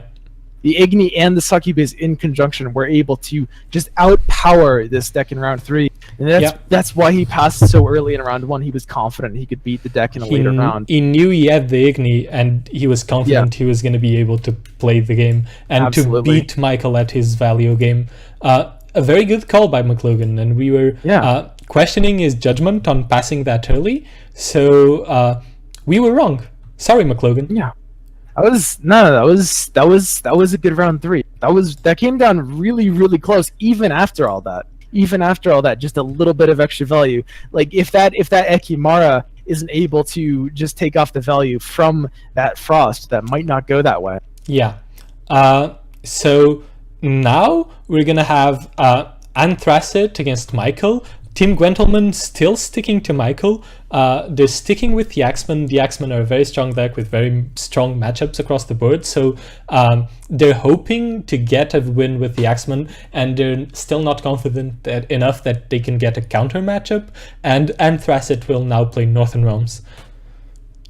Absolutely. So, I mean, right now, at this point, the French community has Skellige and Monsters out. They have one with both Skellige and Monsters, and the Gwentlemen have only one with Scoia'tael. Now, the French community still needs to win with Trippy Worm on Scoia'tael that they switched off to on round 1, but Michael is getting stuck on these Axemen, and he's unable to get his win. And it's not getting any easier because Northern Realms is actually one of the hardest matchups for the Axemen, because you have the reinforced ballistas that can ping off the Axemen through the armor, and you have the blue stripe scout on demand that offer a lot of weather clears and force you to actually use a lot of your weathers round 1 to have something that sticks. Yeah, absolutely. So we're looking at a relatively standard Foltest deck here. We have looks like he's foregone Aretuza Adepts to favor the siege supports to be able to pull out his units. He's basically looking at kind of like a machine hybrid list, just using the ballistas with a few of these crewmen to be able to get value that way. And these ballistas are going to be punching through that armor and just really, really giving the X-Men a hard time here. Yeah. He does have Margarita too, which isn't all that common in 25-card Northern Realms decks, and it's going to actually offer him better chances against Axemen as well, because it's a lock and a reset. It's going to be very important. And Northern Realms in general has very tight silvers because you have to run Witches, Thaler, and then usually Roach as well. And Margarita usually doesn't find her way into the deck. The fact that Anthracite is running Margarita is going to be another point in his favor. Now, it's very interesting that we haven't seen the Foltest being played yet. Typically, that is what you want to open with, as it buffs up all the cards in your hand, but it doesn't buff what's already on the board. Yeah.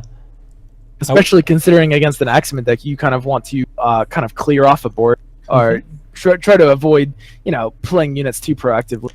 Anthracite's hand is quite awkward because he doesn't have any scouts to clear weather with, nor any Reaver scouts to actually be able to pull anymore. And so he can't force Michael to play a lot of weather in this round, which, considering Michael's round, could have won him the game right here, because Michael only has 2 more weathers in hand. Yep. Ultimately, in terms of beating this Axeman deck in round 1, your best line of play, instead of actually keeping these Axemen down, which, don't get me wrong, these Ballistas are great at doing. They can kill any Axeman right now under, well, 4 strength if there's a crewman on board, but that one crewman is locked. But keeping Axemen down isn't actually the best solution. What ends up being even better than that is keeping the weather down if you are able. If you can force them out of those options to clear the weather early, then you will be forcing them out of round 1, which, as we've seen, can be just truly devastating. Yeah. And so, especially because the Kidweni siege support got locked and he doesn't have any more crewmen, now the Ballistas aren't enough to deal with the Axemen. Yep, absolutely. So the fact that he doesn't have blue stripe scouts or reinforcement or a way to pull any blue stripe scout from the deck is actually very detrimental to Anthracite in a matchup that should in theory be favored to him.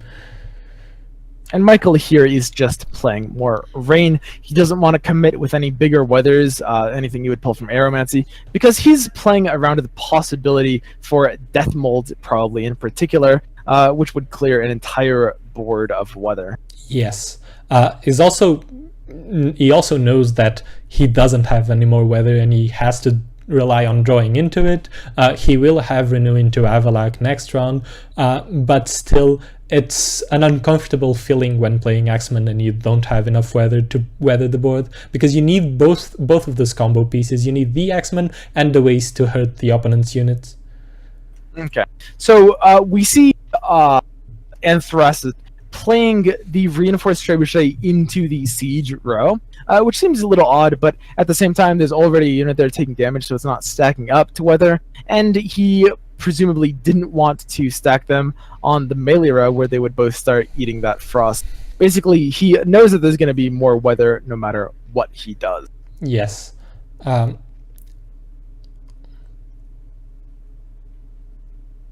here we see a taller command. That's obviously going to offset the value from the Udalric, but at the same time, Udalric is ticking down just as the Axeman is ticking up. We've got the Margarita to be able to reset an Axeman later. Now, the reason he doesn't bother using the Margarita to lock an Axeman early is simply because in this matchup, you want to use the Margarita for the reset ability. Because while you could lock an Axeman early and accomplish the same thing effectively, it's a little bit vulnerable to an unlock as well, beyond the fact that you want to play units generally as late as possible in this matchup if you have a choice. Yep. So the Margarita is going to threaten being able to reset an Axeman later into a long round, but at the same time, it's going to be really, really hard for Anthracite to be able to beat this round 1 with his hand. That is a truly awkward hand in this circumstance. Yeah. The Thaler and being able to play the Thaler and still be ahead doesn't matter this much, because you know that Axemen don't want to pass in this game at all. They'll fight for round 1 even if they have to go cards down, because winning round 1 is a big part of their win condition, as we saw in previous games. So it doesn't matter as much that you're able to play your spy like that. But yeah, definitely. Anthracite's hand is very awkward, and he must know that he can't fight for this round. If it goes long, he will get outvalued. Well, at the same time, however, he knows that the longer he draws out round 1, the better his condition is. And that's the thing about these snowball decks, these decks that really generate momentum through the use of long rounds. And we've seen this before in other metas. We've seen this with the Dwarf deck as well, way back in the day. But basically, you just want to push these rounds deep. You want to force as much of their tools out of them as possible, because again, these decks thrive off of long, later rounds. And the longer you make the earlier rounds, the shorter you make the later ones. Yes. Although the Dwarf deck was a particularity in that you could carry over a lot of that power, so playing long rounds was also detrimental to you. Absolutely. And he does pass. I mean, you want to force Axeman to play as much as you can into the round, but at some point you know that you're going to have to be vulnerable to them passing on you and losing 2 or 3 cards to keep up, and Anthracite's hand was too awkward to keep playing in that. Those are draws round. Right there. Yeah. 2 blue stripes commando. Now the question is, does Michael end up mulliganing away weather? Ooh, there's a mulligan away weather, but he drew another weather back. Now the thing is, these commandos and weather clears in general in this matchup, this Axeman deck runs so many weathers that at the end of the day, if you can't clear them all, there's kind of no reason to clear even a couple of them, and that's just going to be very awkward. The fact that he hasn't drawn into a single Reaver Scout yet is also very much detrimental to Anthracite. Yep. Absolutely. And he's going to be forced now to mulligan a Witcher away. So he elects to play the Axeman there over the reinforced Ballista, which is a sign that he essentially must think that he has a way to ping off an Axeman in a meaningful way with that Ballista, because the Ballista is only going to be offering him negative points, assuming that weather does end up sticking to the board. Either that, or he feels like the Blue Stripe Scouts in his hand are going to be able to deal with the weather sufficiently enough that he's alright playing unarmored units in this matchups, but against this Axeman deck, if you cannot clear the weather and you cannot kill the Axeman, your unarmored units are just providing you negative value, as paradoxical as that is. Yes, absolutely. And this, again, we seem to find ourselves in a situation in which Axemen are generally being able to force very long round 3s. And that worked for the Monsters player and for the Monsters matchup, but it won't work eternally. You can't just give round 3s to Axemen that are 11 or 10 cards long and expect to be able to outvalue them, even with 3 Blue Stripe Scouts in hand. Yeah. Man, I mean, the 3 Blue Stripe Scouts are only going to scratch the surface of these 5 weathers in Michael's hands. Let's call it 7 if you count the White Frost as 2 rows. 7 weathers in Michael's hand. That is going to be way more than these 3 scouts are going to be able to clear. He is going to be able to get a weather to stick to every row, which is going to provide the units negative value, and there is simply no out here. I mean, this Antherson's hand has no answer to this. I mean, last time it was really close, and he had the Agni off the Gales, but at the same time, the Renew just has such limited targets. The scouts have a finite amount of clears. He only has 1 lock off of the D-Shackles and 1 reset off the Margarita, but he has no way to deal with even a single high-strength Axeman in addition to the high-value Hjalmar. It does not matter that Michael has the Dead Royal Decree in hand. Dead cards don't make a difference in this matchup. Yeah, and at this point, the only way that Anthracite could even fight for the round was if he managed to ping off some of the Axemen with the Ballista and then lock the others, but Michael just has too many ways to get the Axemen back, and even if just 1 sticks on the board, then Anthracite can't deal with it. Yeah, it's 1 Axeman, and the D-Shackles is going to be here to re-unlock one of the Axemen that Anthracite can lock with his own D-Shackle, ending up in a 2 Axeman scenario for Michael that Anthracite just has no way of dealing with, even after the 3rd one gets reset off of the Margarita. What's the targets for Renew here? What's the graveyard looking like? It's Philippa, just Philippa for Anthracite. Philippa. There's that D-Shackles exchange that I mentioned. And it's just not going to be enough. And Michael here knows that he knows that there might be another Blue Stripe Scout coming off. Even if it wasn't an Anthracite's hand, he has it off the Reaver Scout anyway. Michael knows that there's going to be a 3rd clear, and so he elects to play more Axemen first, although at the same time, he knows that it's too risky playing any Axemen that don't immediately survive this. Wait, that doesn't kill it. Nope. Philip only deals 8 damage. It's actually unable to kill that Axeman right off. This, what it does is it set up the possibility of an epidemic, because it kills the Priestess. Yep. Okay, so he kills it with the Ballista. Yep, and he makes sure not to use his pocket in doing so. He has that 1 spot between those Blue Stripe Scout where he's able to play a machine, and this doesn't matter in his hand because he has no further machines outside of. Does he have the Reaver Scout for the 3rd Trebuchet? I think he's only played 2, I believe. No, he's played 3. He's played 3 all ballistas. Of the ballistas. Yeah. He has no Reaver Scout target here. No way to use these crewman pockets he has. No way to keep these Axemen from just thriving off of this weather. There's no way to clear this White Frost. There's no way to deal with Hjalmar's value. Axeman's value. There's a margarita. And the 30-point lead it's a lot, but it can't be enough here. The Axemen are enough. Yeah, the Axemen are going to grow too much.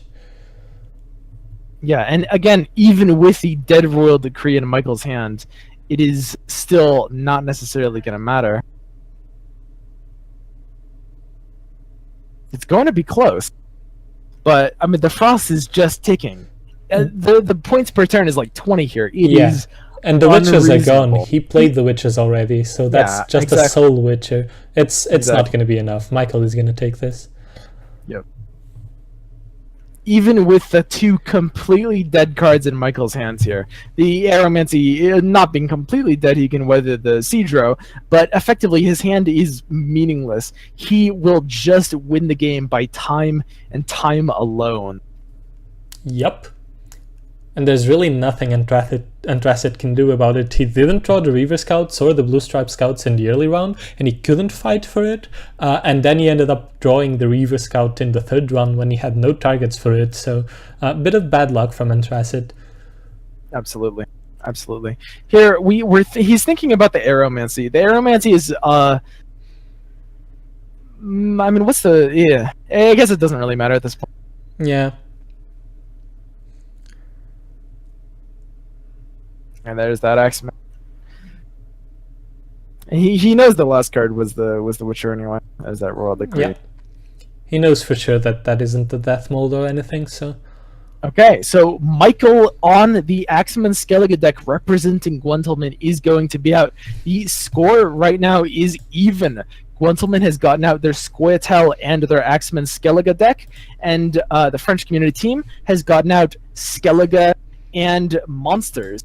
Yes, so now Gwentlemen will bring GumGumFacePunch playing Nilfgaard, and he's going to face off against Trippy Worm. They're going to bring back Trippy on the Scoia'tael to play against GumGum. Yep, absolutely. And we've seen Trippy Worm's deck in the first match. It is the deck with Olgierd, a bit of a Scoia'tael hybrid. Didn't look like he had a movement package, but he had a hand buff package with Olgierd in it. And we see GumGum's deck as well. It looks like a fairly typical Spy Nilfgaard with Villain Shredmirth as well. Villain Shredmirth could be achieving huge value in this game in later rounds due to the hand buff nature of Trippy's deck. And this should be, in theory, it's very hard to say this because the Scoia'tael lists that we have so far are very much all over the place, but this should in theory be heavily favored in favor of Nilfgaard. Really? I think it might be kind of even. I was actually talking to GumGum about it and asking how he felt about the matchup, and he said that he felt the matchup was very much in favor of Nilfgaard because you have a lot of ways to deal with the very large point carryovers, and you don't really care that Bran is getting buffed in the hand because your win conditions in the round 3 are going to be the Villain Threatenment and Tibor, and not something that Brienne can target. So if they expend the Brienne in the round 1 to kill, for instance, an Imperial Brigade, then you're completely fine with that. Yep, that's true as well. Okay, so we see Trippy's hint here. He has the Weather Clip. He elects to keep 2 of the Vreehead Brigades in this matchup, even though Nilfgaard typically doesn't play a lot of weather, but he still might be able to get some utility out of moving stuff around as well. Now, he is going to write off Lose the Coin Flip, thinking about playing that Ciri right away. Ciri is a card that can offset in a very major way the downside of the coin flip and kind of put that pressure back on the opponent. He might not be sure if he wants to Dragoon first. Again, it comes down to committing this round. Now, last time we saw him play Yavin and Olgierd and duck out of the round early, although this time he might not necessarily be able to generate as much value by doing that. And this time, since we must assume that Team Gwentlemen were talking to each other, this time we know what the deck is, and GumGumFacePunch knows what the deck is, so we won't get tricked into playing such a short round too, because he fears carryover like Gravez did. Yeah, and there's that Eastern Grim on the Moran right off. Now, when you do see Isengrim being played, you expect Morin if it's a turn 1. He pulls the Morin out here. Let's see what GumGum does. He's thinking about Emissary. Although Emissary could give him choices that just end up dying to the Morin. I guess he's fishing for an Imperial Brigade, but at the same time, it's only going to come out at 3 points if he plays it here. But he has to. So that 3 points makes it vulnerable to getting Brand, although at the same time, given Trippy's hand, Brand from hand is not necessarily what you want to commit here. Yeah. It looks like after that huge tempo play, he's going to elect to play Ciri, which again puts a immense amount of pressure on GumGum here. GumGum basically, unless he wants to go a second card down, has to get ahead of him in a single turn, which is already impossible. So Ciri is a card that, like Disloyal Spies that allow you to draw, it's a card that puts pressure on the opponent to get ahead of them, and of course, therefore, it's very, very well combined with high tempo options such as that Isengrim play. Yeah, and at this point, GumGum has only one way of bridging the gap, and it's very unlikely that he gets it, which is Joachim into Brigade. But is he going for it? He's overing the Calviet. That could be it. But at the same time, I mean, he still, even though he might go a second card down, it still might not be that bad. This is a little bit late. If he hits an Emissary Chain, he could actually be out of time. Oh no. Okay, here he goes. That was very close. Yeah. Roping is dangerous.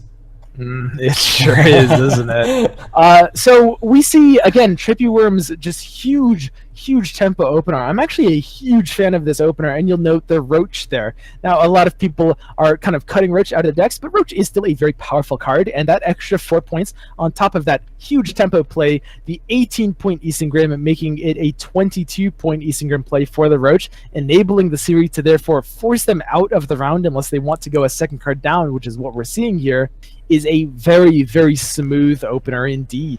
And at this point, things get complicated for GumGum, because if he takes the round being 2 cards down, then he's fundamentally more than unable to bleed Trippy Worm completely, and he wants to get him to play his Brienne earlier. Here he goes, committing his last brigade as well. And committing his last brigade, so he won't have a lot of ways to generate points in the last rounds. So going a second card down here, very, very valuable situation that Trippy Worm was able to do that. Wow, I'm really, really a fan of Trippy's openers. So we see the Elven War Dancer in Trippy's hands, which is going to make him invulnerable to the dry pass if GumGum wanted that. That is a large part of the utility of Elven War Dancer. Now, these carryover is best when it's in small amount. The smaller the carryover, the more important it is. Although he's electing to actually save, it looks like he's saving the War Dancer for his round 3 instead. Yes, that's an odd choice, honestly. Yeah, it might be because he knows that the Nilfgaard isn't as prone to dry passing as much as other factions, and thus doesn't feel like he needs the War Dancer to prevent it. He also doesn't care if the Nilfgaard dry passes, because he's still holding on to the Dragoons in hand. That's true as well, yeah. So we see GumGum has a very interesting choice here, which is Fringilla Vigo. Now, Fringilla has the very unique effect of setting a card's strength to another card adjacent to it, and that could be, in theory, very powerful, although, of course, that is going to be met with a very, very harsh Igni if he attempts to do that aggressively. So I actually like this play by Trippy, because if he had mulliganed away the War Dancer, and the War Dancer would have been on the field, then GumGum wouldn't have dry passed, and he would have been forced to play into the round. And in that case, each turn that Trippy gets GumGum to play into the round is points that he's taking away from the Dragoons. He wants to maximize the points in the Dragoons, so not playing the War Dancer and being vulnerable to a dry pass actually works in his favor. That is absolutely true as well. Yeah. And now here's his War Dancer coming out in round 3. He has the setup. He has the guaranteed Dragoons, which GumGum has no great way to deal with. And he's got the weather clear for the Frost, and he's looking like he's in a super good spot. And he has the Brienne. The Brienne is going to be huge. Absolutely. He's also got the card advantage to be able to use it after the patch. So we will have to see GumGum get crazy value out of this villain Treadmirth to be able to force his own holds into this game. Now we will see the Yavin in Trippy Worm's hand that is going to come down to meet the villain Treadmirth, which is going to make it really hard to get the same value out of it there. But the Rot Tosser is going to provide a bit of a threat towards the Dragoon in the meantime. Now, Trippy knows that he knows that Nilfgaard is not going to have more than one weather in the form of Venhemar, so he does have these brigades to move stuff around. This means that he can use his brigade to either move the Rot Tosser to the melee row so that it eats the emissary, or moves the emissary to the siege row so that it eats the Rot Tosser. Either way, just depending on where he wants to play the brigade. He can handle Rot Tossers in that way, which might have been why he kept them in this matchup. The brigades are great counters to Rot Tossers in general. Yeah.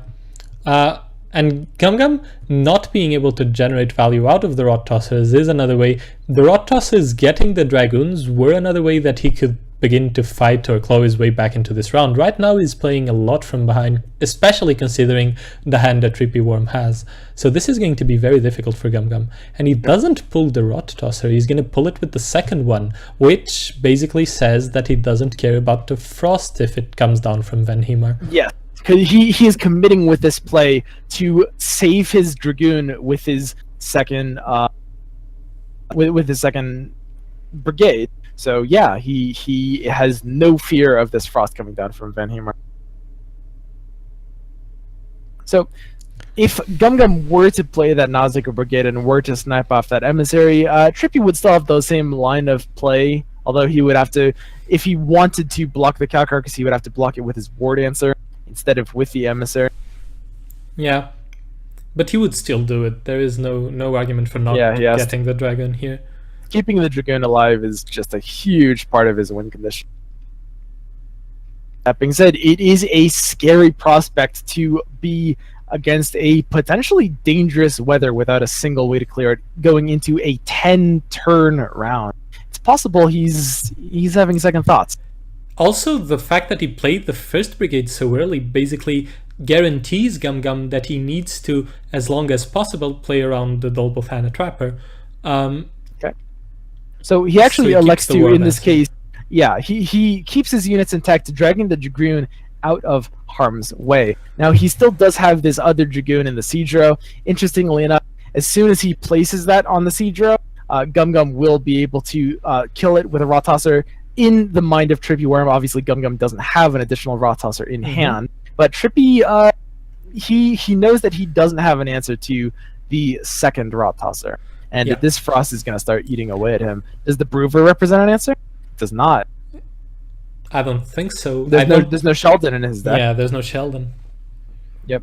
So we're going to see the second Dragoon, and this Frost is going to start hitting that value. GumGum made a call that he did not have a third brigade, and that call was proper. And this Frost is just going to start decimating the melee row. And Trippy is getting punished here for setting up the trappers so early. There was no reason why he couldn't have played something like the support, which is already buffed, so it isn't vulnerable to Rot Tosser, to stall out the weather clears as much as he could. Yep, and here's that other Rot Tosser. If he wants to be able to threaten the Dragoon here, which of course represents good value. This round has been going on for several turns now, but it is still going on for 8 more turns, which means that Dragoon is worth 8 more points, even more if it buffs the Brain and if the Brain has a target to hit.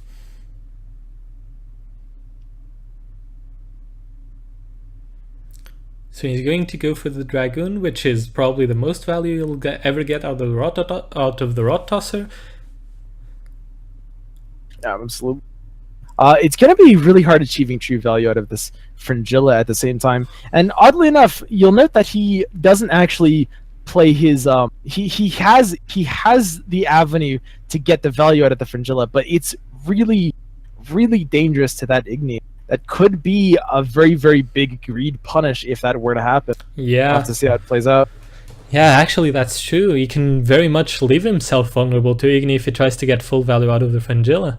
And either way, if he plays this other brigade, that's an Igni as well. Yeah. I mean, we're just looking at Ignis in all directions here. This Igni is going to go off. And even on top of all those things that they gave it all as well, this Igni is going to go off for value. The only question is, how much value were we talking about here?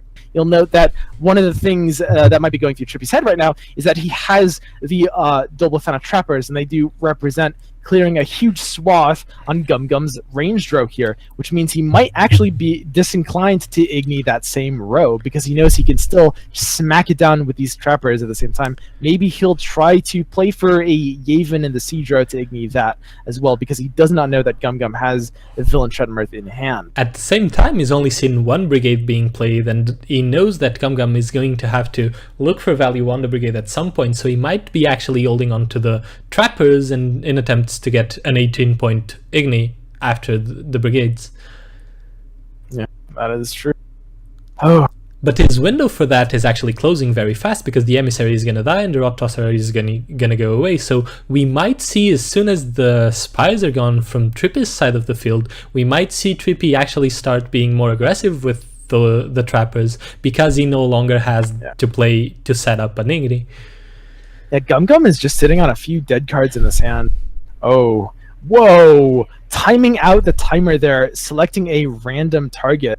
Wow. He ended up roping a little bit too long, and the Peter Sar went randomly to the War Dancer on the melee row, which of course was already dying to the Frost anyway. Losing out on the Battlecry potential there. Now, you can see that he wanted to target his own Nausicaa Brigade. He wanted to push that out of Igni range, specifically for that reason, but he was unable to do so because of the... Now, GumGum is just sitting on some kind of bricked cards here. This is going to be very awkward for him. He has the D-Shackles, which has no real target. He has the D-Bomb, which at best can heal up his units from a Dolbafana Trapper attack, but at the same time, it's hard to get too much value out of those cards, and it's kind of hard to get value out of even Villain Treadmirth as well. It's going to be very, very difficult for him to be able to catch up with Trippy's score here, even with that high-value Frost, and even with the Tibor Egebracht. And Trippy actually even manages to save the Dragoon, so that Dragoon keeps ranking up value. This is going to be very difficult for GumGum. Yeah, absolutely. Yeah. I mean, that's his only D-Shackles here, right? Unlocking the Raw Tosser to kill that Dragoon. That is his only D-Shackles. Yeah. And he knows there's no real D-Shackles in this matchup you're aiming for. But this hand of GumGum's is just going to be working against him. This is really, really awkward. What's an out? I don't think he has one. Yeah, I do not think there's an out here. Yeah, I don't think he has one, considering Trippy's hand. Trippy's hand is perfect for dealing with GumGum's tools in this game. GumGum, as you said, a lot of cards that just aren't doing anything.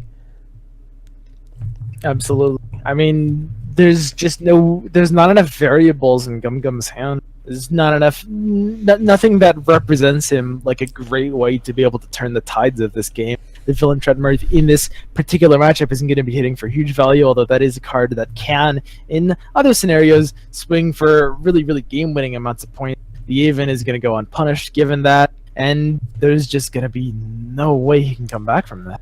And you have to think about the matchups, because Skellige and Monsters are gone, and this is a deck that runs both Villain Treadmirth and Letho of Gullet, and Fringilla and Dimeritium Bomb on top of that. So it seems like a deck that should have been queued or attempt to queue against either Monsters or Skellige. And it's finding a lot of problems here against Scoia'tael, because simply a lot of the cards here are techs against different matchups. Yeah, that's absolutely true. That's a good point. And this Nausicaa Brigade has nothing to hit whatsoever as well. It can, I mean, it has to hit the Yavin actually, right? It doesn't give him a choice. Mm-hmm. So he will literally be playing it as a 0 value card. Although, I guess, in hitting the Yavin, it will enable his Villain Treadmirth to be able to hit something, which is actually quite nice. Yeah, he doesn't have a choice here. Yeah, that's true as well. Yeah, I mean, but it's good for him with the Villain Treadmirth. He knows that there's buffed up cards in Trippy's hand. He knows that the Dragoons have been going off for a while now. And this Villain Treadmirth, at best, Well, I mean, it'll get an extra 2 points here if it scorches the Hawker support, but either way, it's going to be dealing a pretty even blow to both sides. It hits the Nausicaa Brigade for GumGum, and it hits the Kiaran or the Hawker support, depending, for Trippy Worm. Now, the Nausicaa Brigade, though, is going to be representing the Igni value, so at the same time, at the very least, he is getting a positive Villain Treadmirth. It's even on points, but he has the potential to deny the Igni here, which is significant. But at this point, GumGum simply doesn't have the points. Even if Villain Treadmirth were to clean most of the board on Trippy's side, just the points that he has in his hand are enough to deal with the threat of the board that GumGum has maintained, and with the threat of Tibor. Yep. Now he has the brigade here. He has the means to keep his pulls the Dragoon out. So he doesn't care enough about putting it in that row. He just wants the Dragoon alive. Yeah. He does not care about clearing the weather here.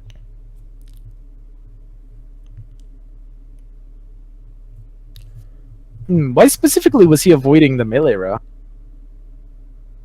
I don't see a line for playing it out of the melee row. What am I missing? I'm not seeing it either. He could have just played the melee row. But yeah, this game, it could be kind of close. It depends what the T-board draws, but there's just not going to be... GumGum doesn't have the tools, and he does have the Dimeridian Bomb could actually do a cute thing in the Siege row. I mean, maybe Trippy plays a Double Planet Trapper on the Siege row, killing Van Hemar, Ratasa goes to 3, Yevon goes to 4, and then a cute little D-Bomb to heal up GumGum's Siege row. That can achieve pretty good value, but at the same time, is it going to be enough? I mean, the hand coming out from Trippy, GumGum is ahead 15 points here, but the hand coming out from Trippy is going to be worth so much more. Trippy has so many points in hand. I don't think it's enough. It should not be, no. We're going to see his... You got me puzzled now. I'm trying to understand why he didn't play it in the melee row, and I can't think of anything. Yeah, I'm not sure. I'm curious what his reasoning was, because I mean we've seen him play both games now. We've seen this game against GumGum, and we've seen the first game against Gravez, and he did some very, very intelligent plays. I'm a huge fan of some of the plays he's made, and I'm curious what his line of reasoning behind that was, but I just don't see it.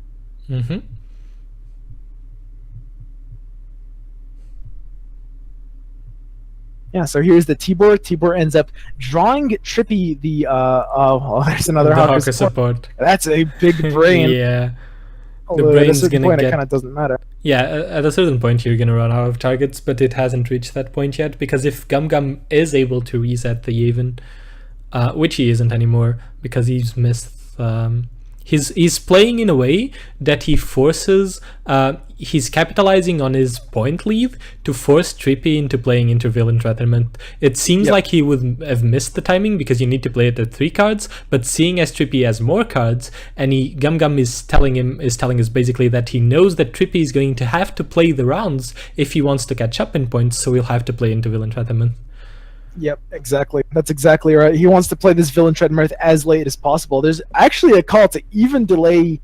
I could almost see an argument to delay playing it now, but Trippy can catch up so quickly, and GumGum has to know that there's some big buffed cards in that hand, either a buffed Brain or a buffed Trapper. He has to suspect one or the other. Those are the 2 cards you save till the end, and that Dragoon has been ticking for this entire round. That Dragoon is a trooper. That is the Dragoon that got played on turn 1 of this round, stayed alive this entire time, had 1 strength, got saved from the Frost, and has generated something like almost 20 points if you're doubling the points on the Brain. You have to play it now. If GumGum doesn't play it now, he has to know that a Double Planet Trapper plus the Brienne are enough to bridge the gap, and then the Villain Treadmirth doesn't go off. But even so, Trippy just has too many points. Yep. Then there's just no value out of this D-Bomb. This D-Bomb is a completely valueless. There's no way to gain points out of it. If he buffs his own Yevon, he is simply allowing his Villain Treadmirth to hit that instead, and he knows it.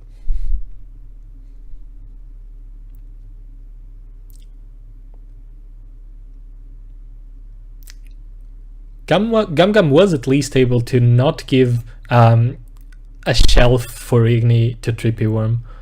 Yes, that is true, and that's definitely a very positive here. And there's the taunt. Yeah. There's man, you hate to see that. The D-bomb would be able to achieve value if that bomb didn't go off after he played it. But even then, it still would have only been able to achieve what exactly 9 value, I believe. Yes, it would have been 9. Yep. And it wouldn't have been enough still. Oh, it's a formality now. We're just waiting for Trippy to play his cards because GumGum has no way of actually being ahead when the cards are played. There's no way to play this D-bomb. I guess you play the D-bomb on the 3 gold card from Trippy just in case his win condition is like Camby or something. I mean, there's quite honestly just no out from this situation. His win condition is Camby. Yeah, this is devastating. I've seen it.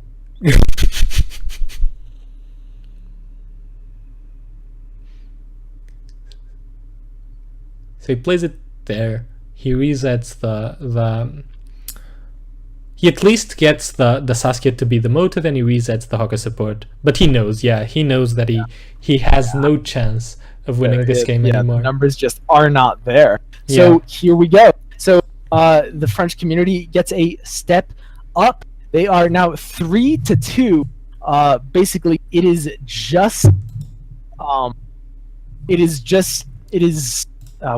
It's Anthracite with Northern Realms and Senak, who we haven't seen play yet, but they only need 2 more wins, Northern Realms and Nilfgaard, then they take this. Yep, it was a 5-player format, so all the French community has to do is win with, like you said, Anthracite on Northern Realms and Senak on Nilfgaard, while the Gwentlemen still have to win with GumGum on Nilfgaard, Ruben on Northern Realms and Freddybabes on Monsters. And Freddy, absolutely. So now they're gonna, the French community is gonna dodge the mirror match, and they're gonna go with Anthracite because they expect GumGum to keep playing, and queue Northern Realms into Nilfgaard. Yep. This should technically be a favored matchup for Nilfgaard. Yeah, I mean we're gonna see, is this going to be able to give a payoff to the techs in this Nilfgaard deck though? This, the Fringilla and the Villain Treadmirth, is this gonna be enough here? At least the Villain Treadmirth will have a lot less difficulty finding value because Northern Realms shelves their units much more naturally.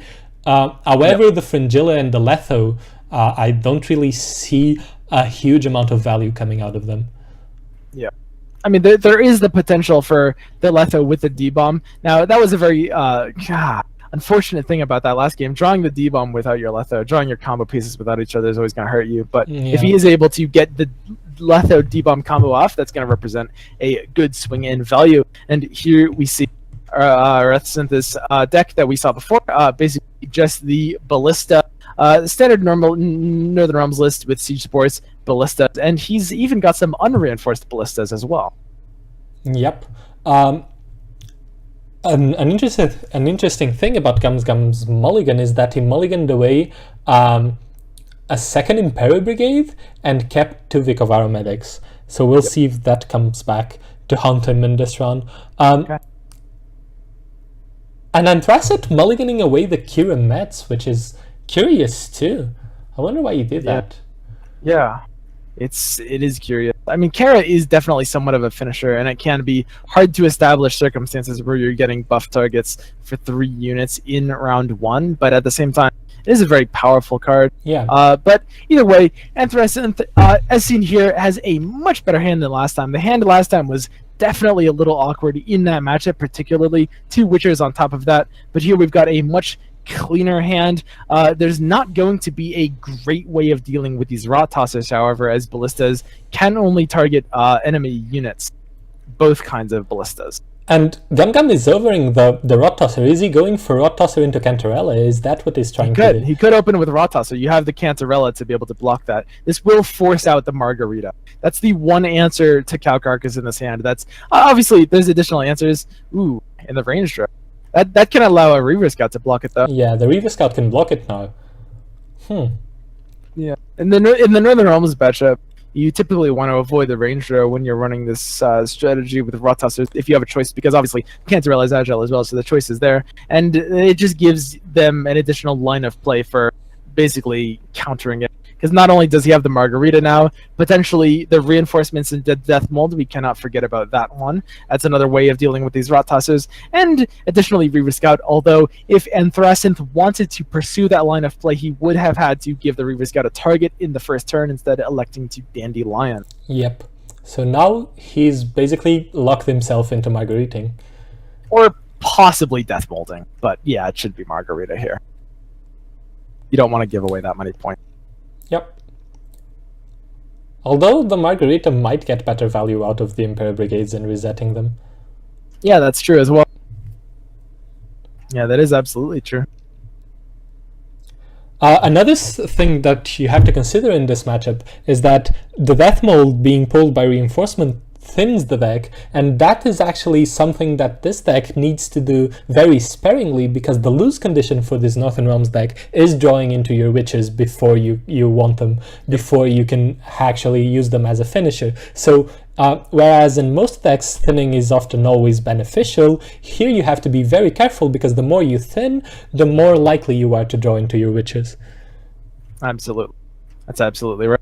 And it's I mean, GumGum was in a slightly awkward position by that pass. Now, that pass was only off of 7 points down. All he needed was an 8. But in his hand, there's no way to achieve that without dumping out his leader ability. So Anthracinth was actually able to force out a decently valuable play by GumGum, and he now no longer has access to that leader ability. Yeah, although he does have the Kahir, of course. That's very big, actually, that he got the Caveat off.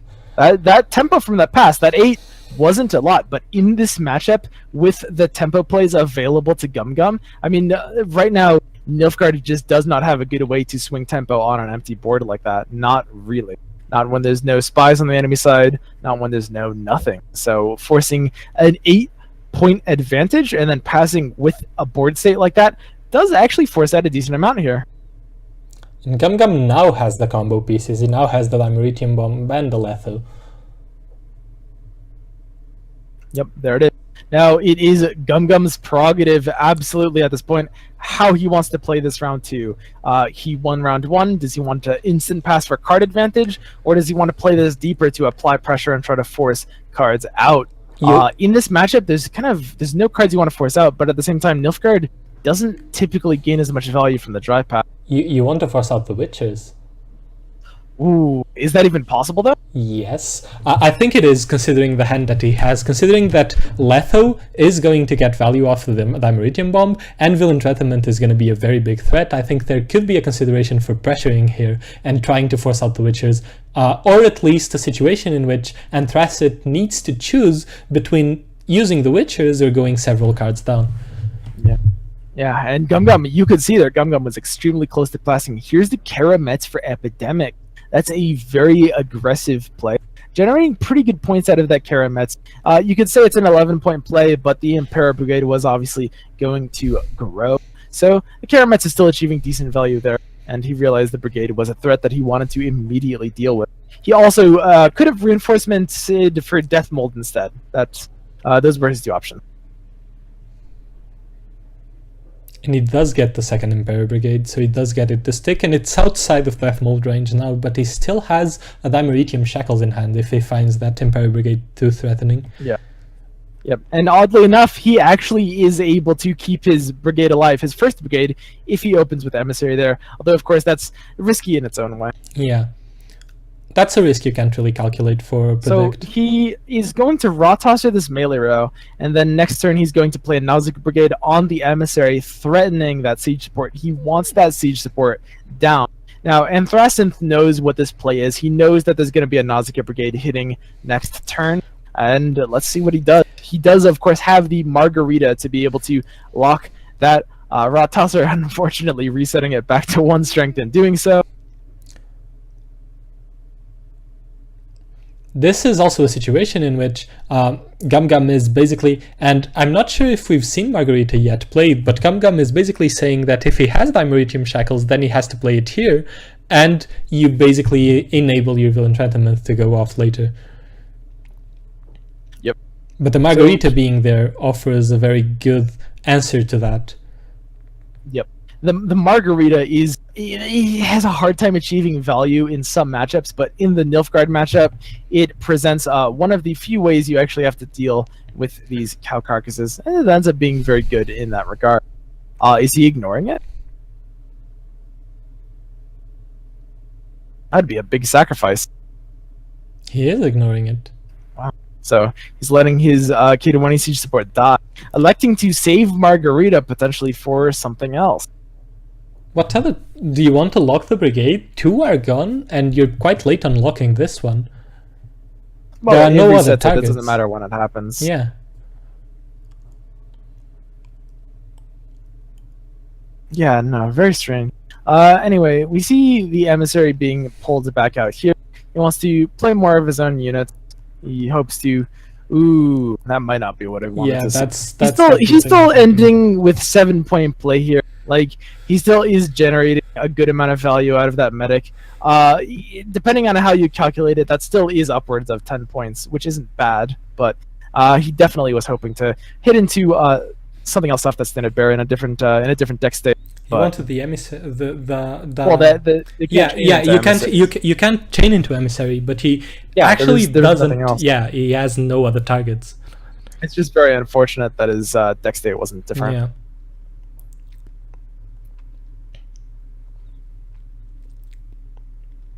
Okay, so I mean the ball is in GumGum's court here. Absolutely, he is the winner of round 1. He decides exactly how long round 2 goes on for, and Thresinth is basically just along for the ride, trying to stay ahead of him at every turn, but at the same time not in any way in control over the length of this round. Now he is electing to Vikovar medic this siege support. A bit of an interesting play as well. He could have he had a few different lines. He could have used Nausicaa standard bearer, Nausicaa brigade to be able to smack down the emissary, to reuse the emissary onto a different onto the other standard bearer if he wanted to keep reusing emissaries. But at the same time, he also gains more value from the K20 siege support by playing it earlier in the chain as well. And at this point, I don't think he wants to chain into the standard bearer. Yeah, of course. Even the fact that just that you get the proc and the buff on the brigade is enough. And at this point, GumGum is really just trying to play as much as he can into the round without giving up his main tools. It's just like you said, he wants to force out those Witchers. Yeah. That's what he's playing for here. That's his entire objective. Now he can get good value out of this D-bomb already. This Letho D-bomb will force out these Witchers. That is insane value on this range draw, this combat. In addition to the is it possible it doesn't fill out the Witchers? Little BMing there. I mean, he's blocked off of Villain Treadmirth, which is a really big deal there. Was it possible he should have played the Villain Treadmirth instead? I mean, that was a much stronger line of play that he no longer has access to. Yeah, I think at this point, if your point is to try and force out the Witches, you have to play Villain Treadmirth out first and then go for the Letho. If you have to. Yeah, I mean, you still have the Letho combo later on in the round. Yeah. But at this point, forcing out the Witchers is definitely not guaranteed. It depends on the place here. I mean, we're still gonna have... It depends on what the Kahira is gonna show. You've gotten so deep into the round that at this point, if you don't force out the Witches, you know that their one-card finisher is always going to be better than yours, so you need to go all in here, even if it means that you lose your entire hand and you go into top deck, because they'll always beat you with the Witches if you don't force them out when you go this deep. Yeah, absolutely. And here he is actually able to force out the Witches. The Witches That's come very out. good there. Yeah. Yep, the D-Bomb Letho does it. He's gotten what he wants. He no longer can get this Villain Treadmirth off, so he bows out of the round. Yeah, so he's in a very good position now. The Margarita and the Shackles won't, in theory, provide as much value, and the top decks for the Northern Realms deck shouldn't be that good, but it's going to be relatively close because the Villain Treadmirth isn't also providing tremendous value. The Emissary definitely isn't what GumGum wants here. Yeah, this is going to be close. Yeah, it's going to be very close. Oh, that's not what you like to see either. Different. That renew And is the renew, huge. yeah. That is gigantic. No Tibor. GumGum needs to find Tibor with his Kahir. Yep. He needs to. This renew represents The renew is gigantic. just gold yeah. value here, yeah. If this Kahir can't find Tibor, that might be it. Yeah. It's going to be very close even And without... the Tibor, the D-Shackles got reshuffled back. yeah. Wow.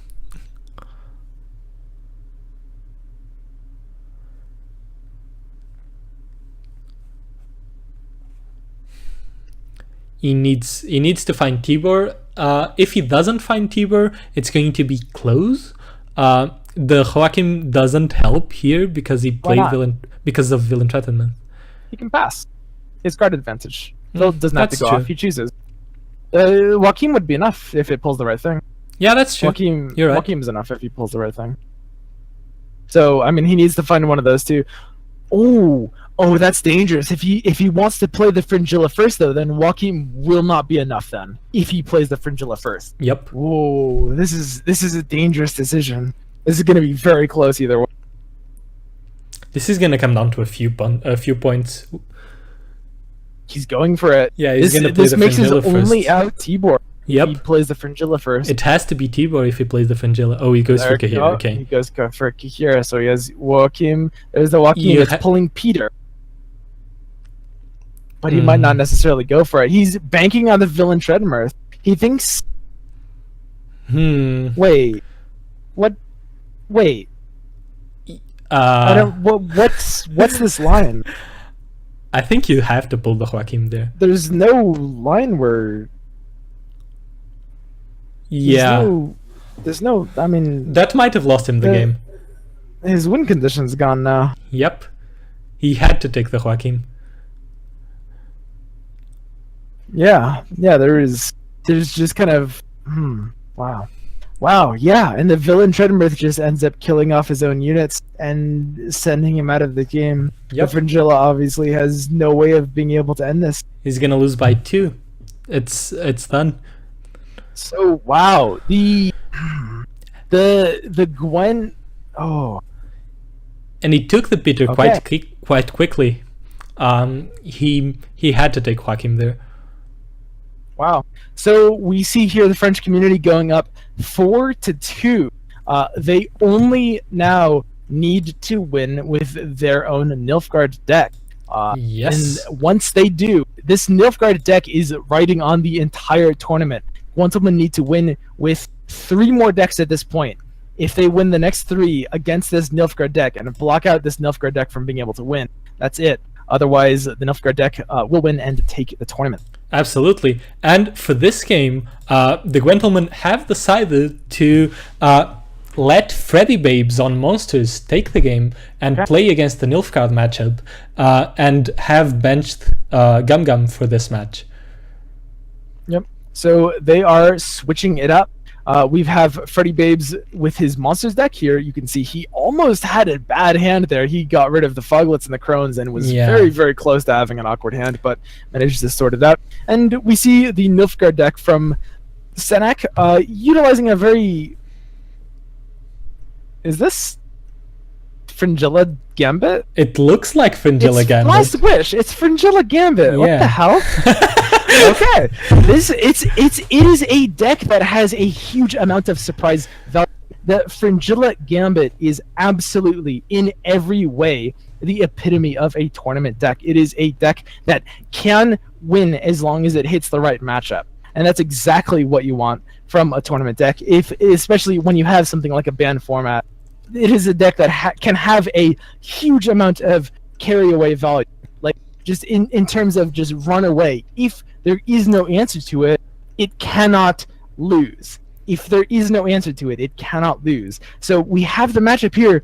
We see Freddybabes' hand. He has no answer to it. Yep. He doesn't have Succubus. He doesn't have Igni.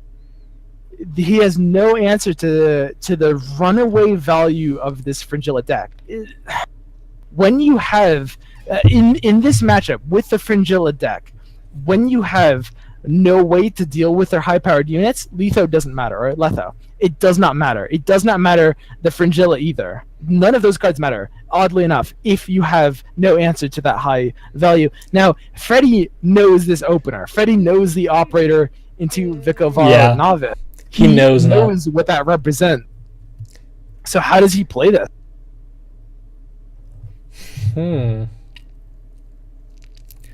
He has to force it out. He has to play the round as deep as he can and hope that he can take it. I don't think so. I think that's... it depends on his hand. What would you do? Man, with this deck, if he had Vran Warriors, okay, so if he had Vran Warriors, his win condition is to immediately pass. Try to bait out the Letho as early as possible, so that he is left with 14 cards to be able to beat this deck's round 2 after the Letho comes down. If the Senak actually falls for that trap, which it would be a trap, because you're committing yourself out of your win condition by doing that. But with a hand, or not even a hand, with a deck like this, you can't outpower that Letho, so I guess you do have to push, but... Yeah, there's no other way. You have to push here. Knowing that you have no chance of being able to shut down that high-strength buff means they don't need Letho, they don't need Fringilla. There's just no way for you to be able to take away that carryover. Against that deck, with the Fringilla, or not even Fringilla, just the Ambassadors and the Combat Engineers, those 2 cards alone, if you have no hard removal for them, what will always happen is they'll always force you deep round 1, and this is what we're going to see this game, more likely than not.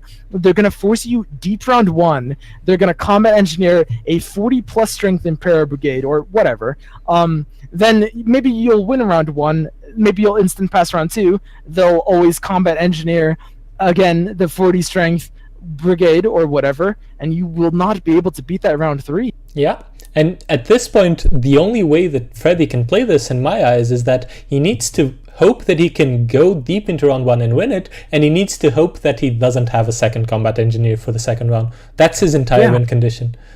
That is it. That is his win condition. He doesn't have Fiend to lock. He doesn't have... he doesn't play Geralt Igni, so he can't draw into it. No Succubus. No Succubus, yeah. This is just absolutely the kind of matchup which this Fringilla deck just completely thrives upon. And this is again one of those things that looks like a misconstrued matchup. For instance, you can see that Freddybabes is running Old Spear Tip, which is a card that you run in monster decks when you're expecting to meet monsters or Scoia'tael. So he's finding here a matchup in which that card will hardly get any value. Yeah. I mean, here's the combat engineer. I mean, if he can lock it, if he had a lock. Now, a lock wouldn't represent anything major, but a lock forces out an additional combat engineer. Yeah. Some variants of the deck could run 2 combat engineers. I've seen it. In addition to that, forcing out an additional combat engineer can work for him if he had the Fiend, but without that as an option. Yeah, I mean, you know now that Senak has the second combat engineer in hand, so this is looking very grim for Freddy. Yeah. Well, regardless, that deck will practically always be able to find combat engineers if they need to. That deck has the most consistent ways of finding its tools, almost out of any deck in the game. Obviously, it still performs inconsistently if they have answers for it, but in terms of having access to its tools, it is unrivaled. So what it comes down to in the end is that we have the final, if Gwentlemen lose, they're out of this, and we have the final game of Team Gwentlemen that might take them out of the tournament, and they're in a bad matchup against one of your decks, Swim. Yeah. What are you doing?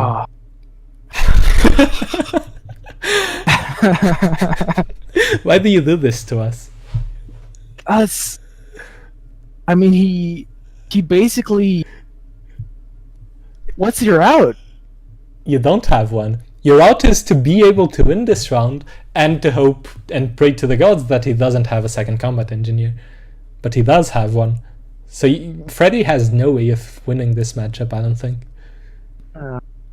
I mean, there's no way of not having a combat engineer either. Like, the Calvi represents emissaries into Vikas into emissaries, or Rainfarn into emissaries, or Kahir into emissaries. Like, the combat engineers are always there. Yeah. The question is there removal? And right now there isn't any. Like, there's always going to be more ambassadors coming down. Like I said, it's going to be ambassadors on this Impera Brigade. And even if Freddybabes wins this round, and even if the Fringilla and the Letho aren't dropped, there's the pass coming out incredibly early. Whoa. Wow, that's a bit of a strange pass. I don't quite understand that one, Swim. Yeah.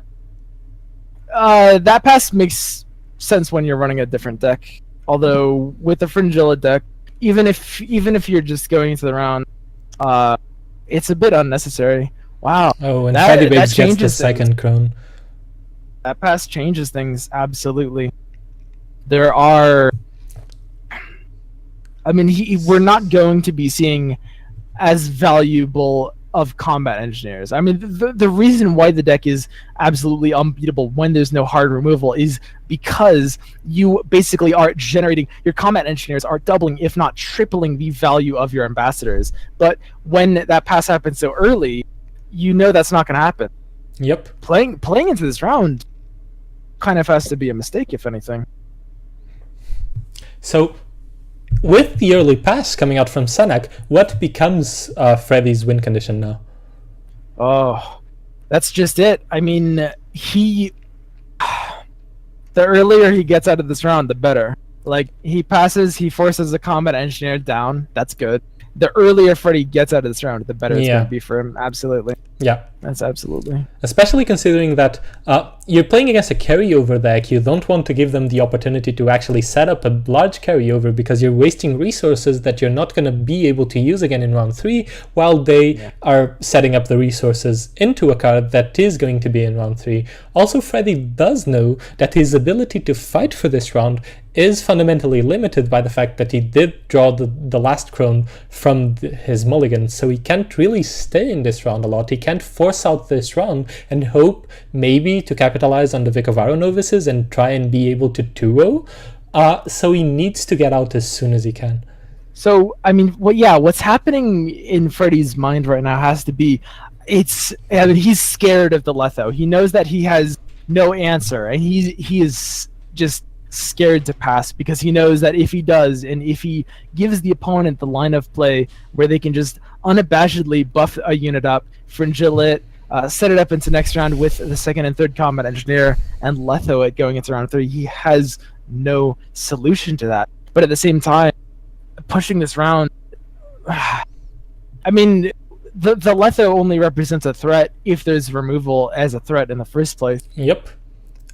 And I guess his hope is by pushing this round, it's possible Sanak will be too afraid of removal counters such as Igni or Succubus that he'll lose value by diffusing his spreading out his buffs in such a way that he's not able to get as much value out of his combat engineers. But that's what he's playing for. But at this point it doesn't matter, because even if Sanak maintains or keeps something that is much smaller carryover than his Imperial Brigade, Freddy, by bleeding him, is running out of tools, and even small carryover, considering the state of the card advantage, will prove unbeatable to him. He doesn't have the removal to be able to compete for this round. He drew the crones, and even if he manages to bait Sanak into trying to keep a smaller unit, then even then he will lose because he won't keep anything and he's down in cards. Yeah, I mean, he knows that there's a combat engineer. Wow. Yeah, that's really that's a bad situation. Man, I mean, he needs to start getting tick value out of Fog here. If the plan is to push this round, the Woodland Spirit over the Hound might make sense as well. You could even override the Frost because he needs to just start like taking forward the damage. And we haven't seen the second standard bear come out yet, and presumably that is because Senak is playing around the Woodland Spirit and knows that the Frost represents less of a threat than the Fog because the strength of his brigade is more important than anything else, which means that there's no reason including the Frost if it just means it gets overridden by another Frost or even worse, a Fog. Yep. And at this point, Senak is in a perfectly comfortable position. He has to know, especially now since he's seen the crones, he has to know that ultimately Freddy is out of the race for pushing him in a 2-0. So Senak must be feeling pretty comfortable with each card that Freddy plays into this run.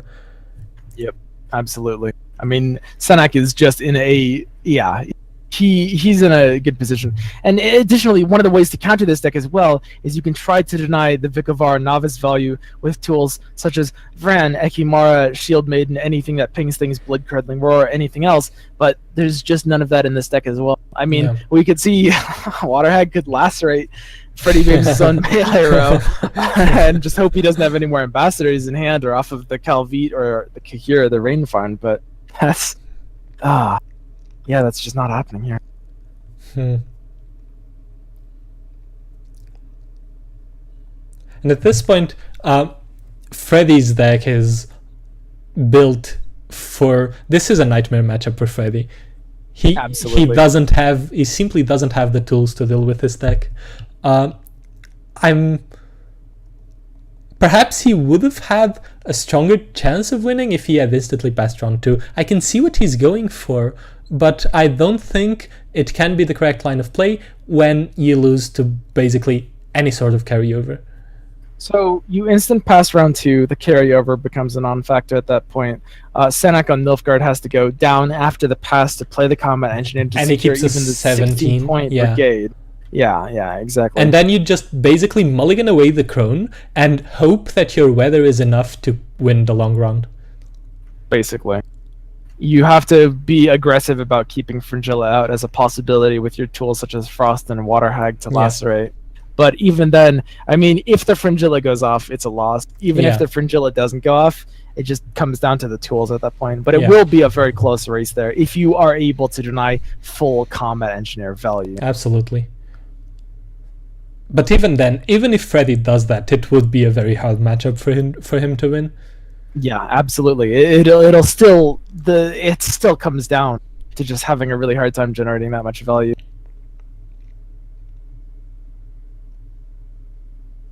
Is he going for the bearer?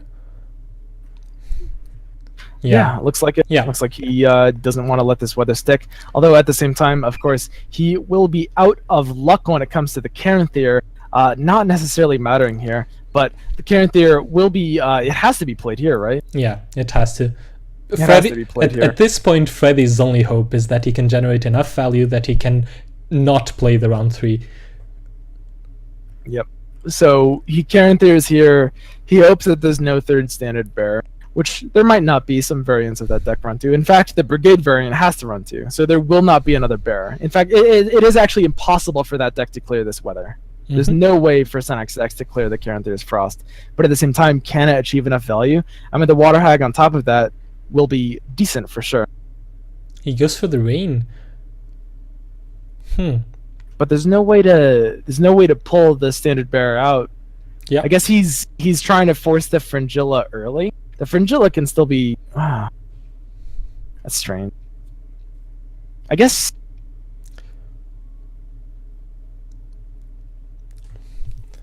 I think you have to go for Frost there. Trying to force the Fringilla early. I mean, Freddy seems to be playing, a lot of his plays seem to be hinting at the fact that he's playing like if he had removal. But he doesn't. Yeah. The problem is Caranthir here. Caranthir can't not select units, which means it's impossible to try to separate those units onto a different row. Yeah. Because Caranthir always has to select up to 5 targets if 5 targets on the opponent's row are available. Whoa! He gets the Letho and denies himself the carryover? Wow. Okay. So Freddy just passes. So Freddy's plays are entirely entirely bluffing that he has the removal. That's exactly what you were Yeah. saying. He's playing as if he has the removal. Yeah. And of course, it's strange from the perspective of an omniscient observer, but at the same time, he's bluffing Yeah. to force the Letho out. He's absolutely playing as if he has either Geralt, Igni, or Succubus to force Senak into playing the Letho and not have carryover. That's actually very intelligent play from Freddy. That is a very, very intelligent play. Wow. This could represent turning around the game. Yeah. This might very well give Freddy an opportunity to fight for this. He's still going to go one card down, but the still... opponent's going to be forced out of tools. We're going to have to see the Vicovaro Novice coming down here. It has to be the Novice, for sure. Novice into Emissary into Combat Engineer should probably be the play. Yep. Although the counter just nullifies that. Is there a Tibor? I mean, okay, ooh. But the Tibor shuts him out. Yep. So Senak draws the Tibor. Was there a consideration at this point for Freddy to keep playing, even after the Letho?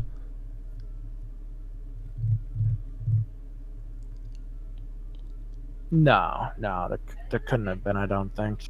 He knows for a fact that he loses to Tibor. If the Tibor comes down, if the variant even runs Tibor, not every variant does run Tibor. Okay, so there it is. There's the combat engineer, the emissary into combat engineer, yeah. But of course, that carryover is gonna. Well, first of all, it's super minimal. It's 2 points. And second of all, it dies instantly to Karen there whenever that happens. Either way. But that was a very, very smooth line of play by Freddy going into that round he too. Gets the Tibor. Very impressive.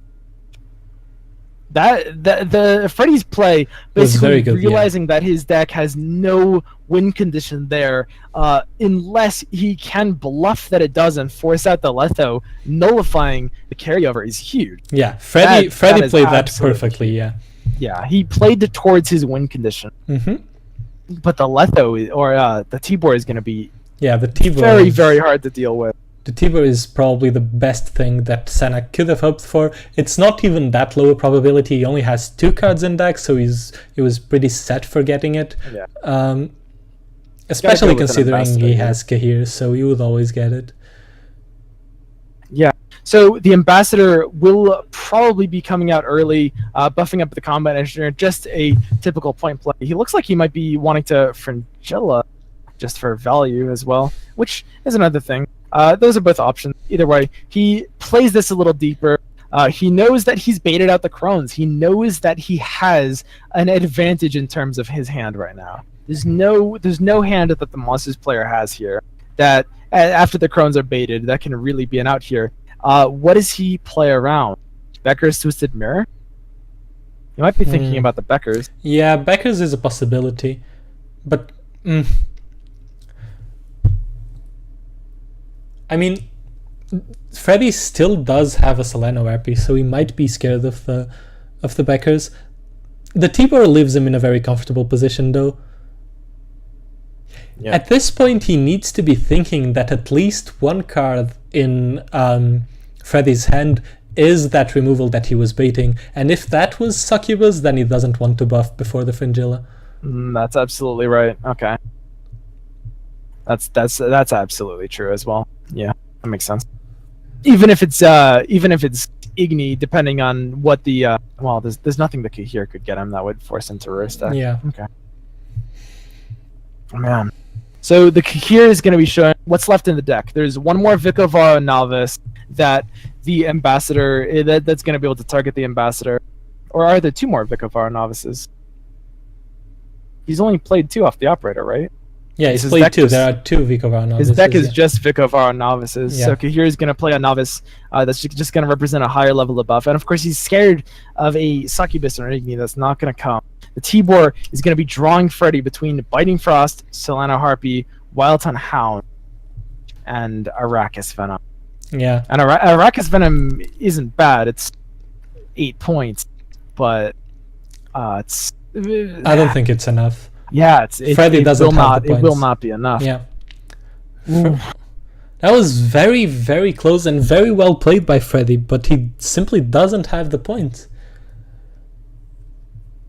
The Tibor is too large in this last round.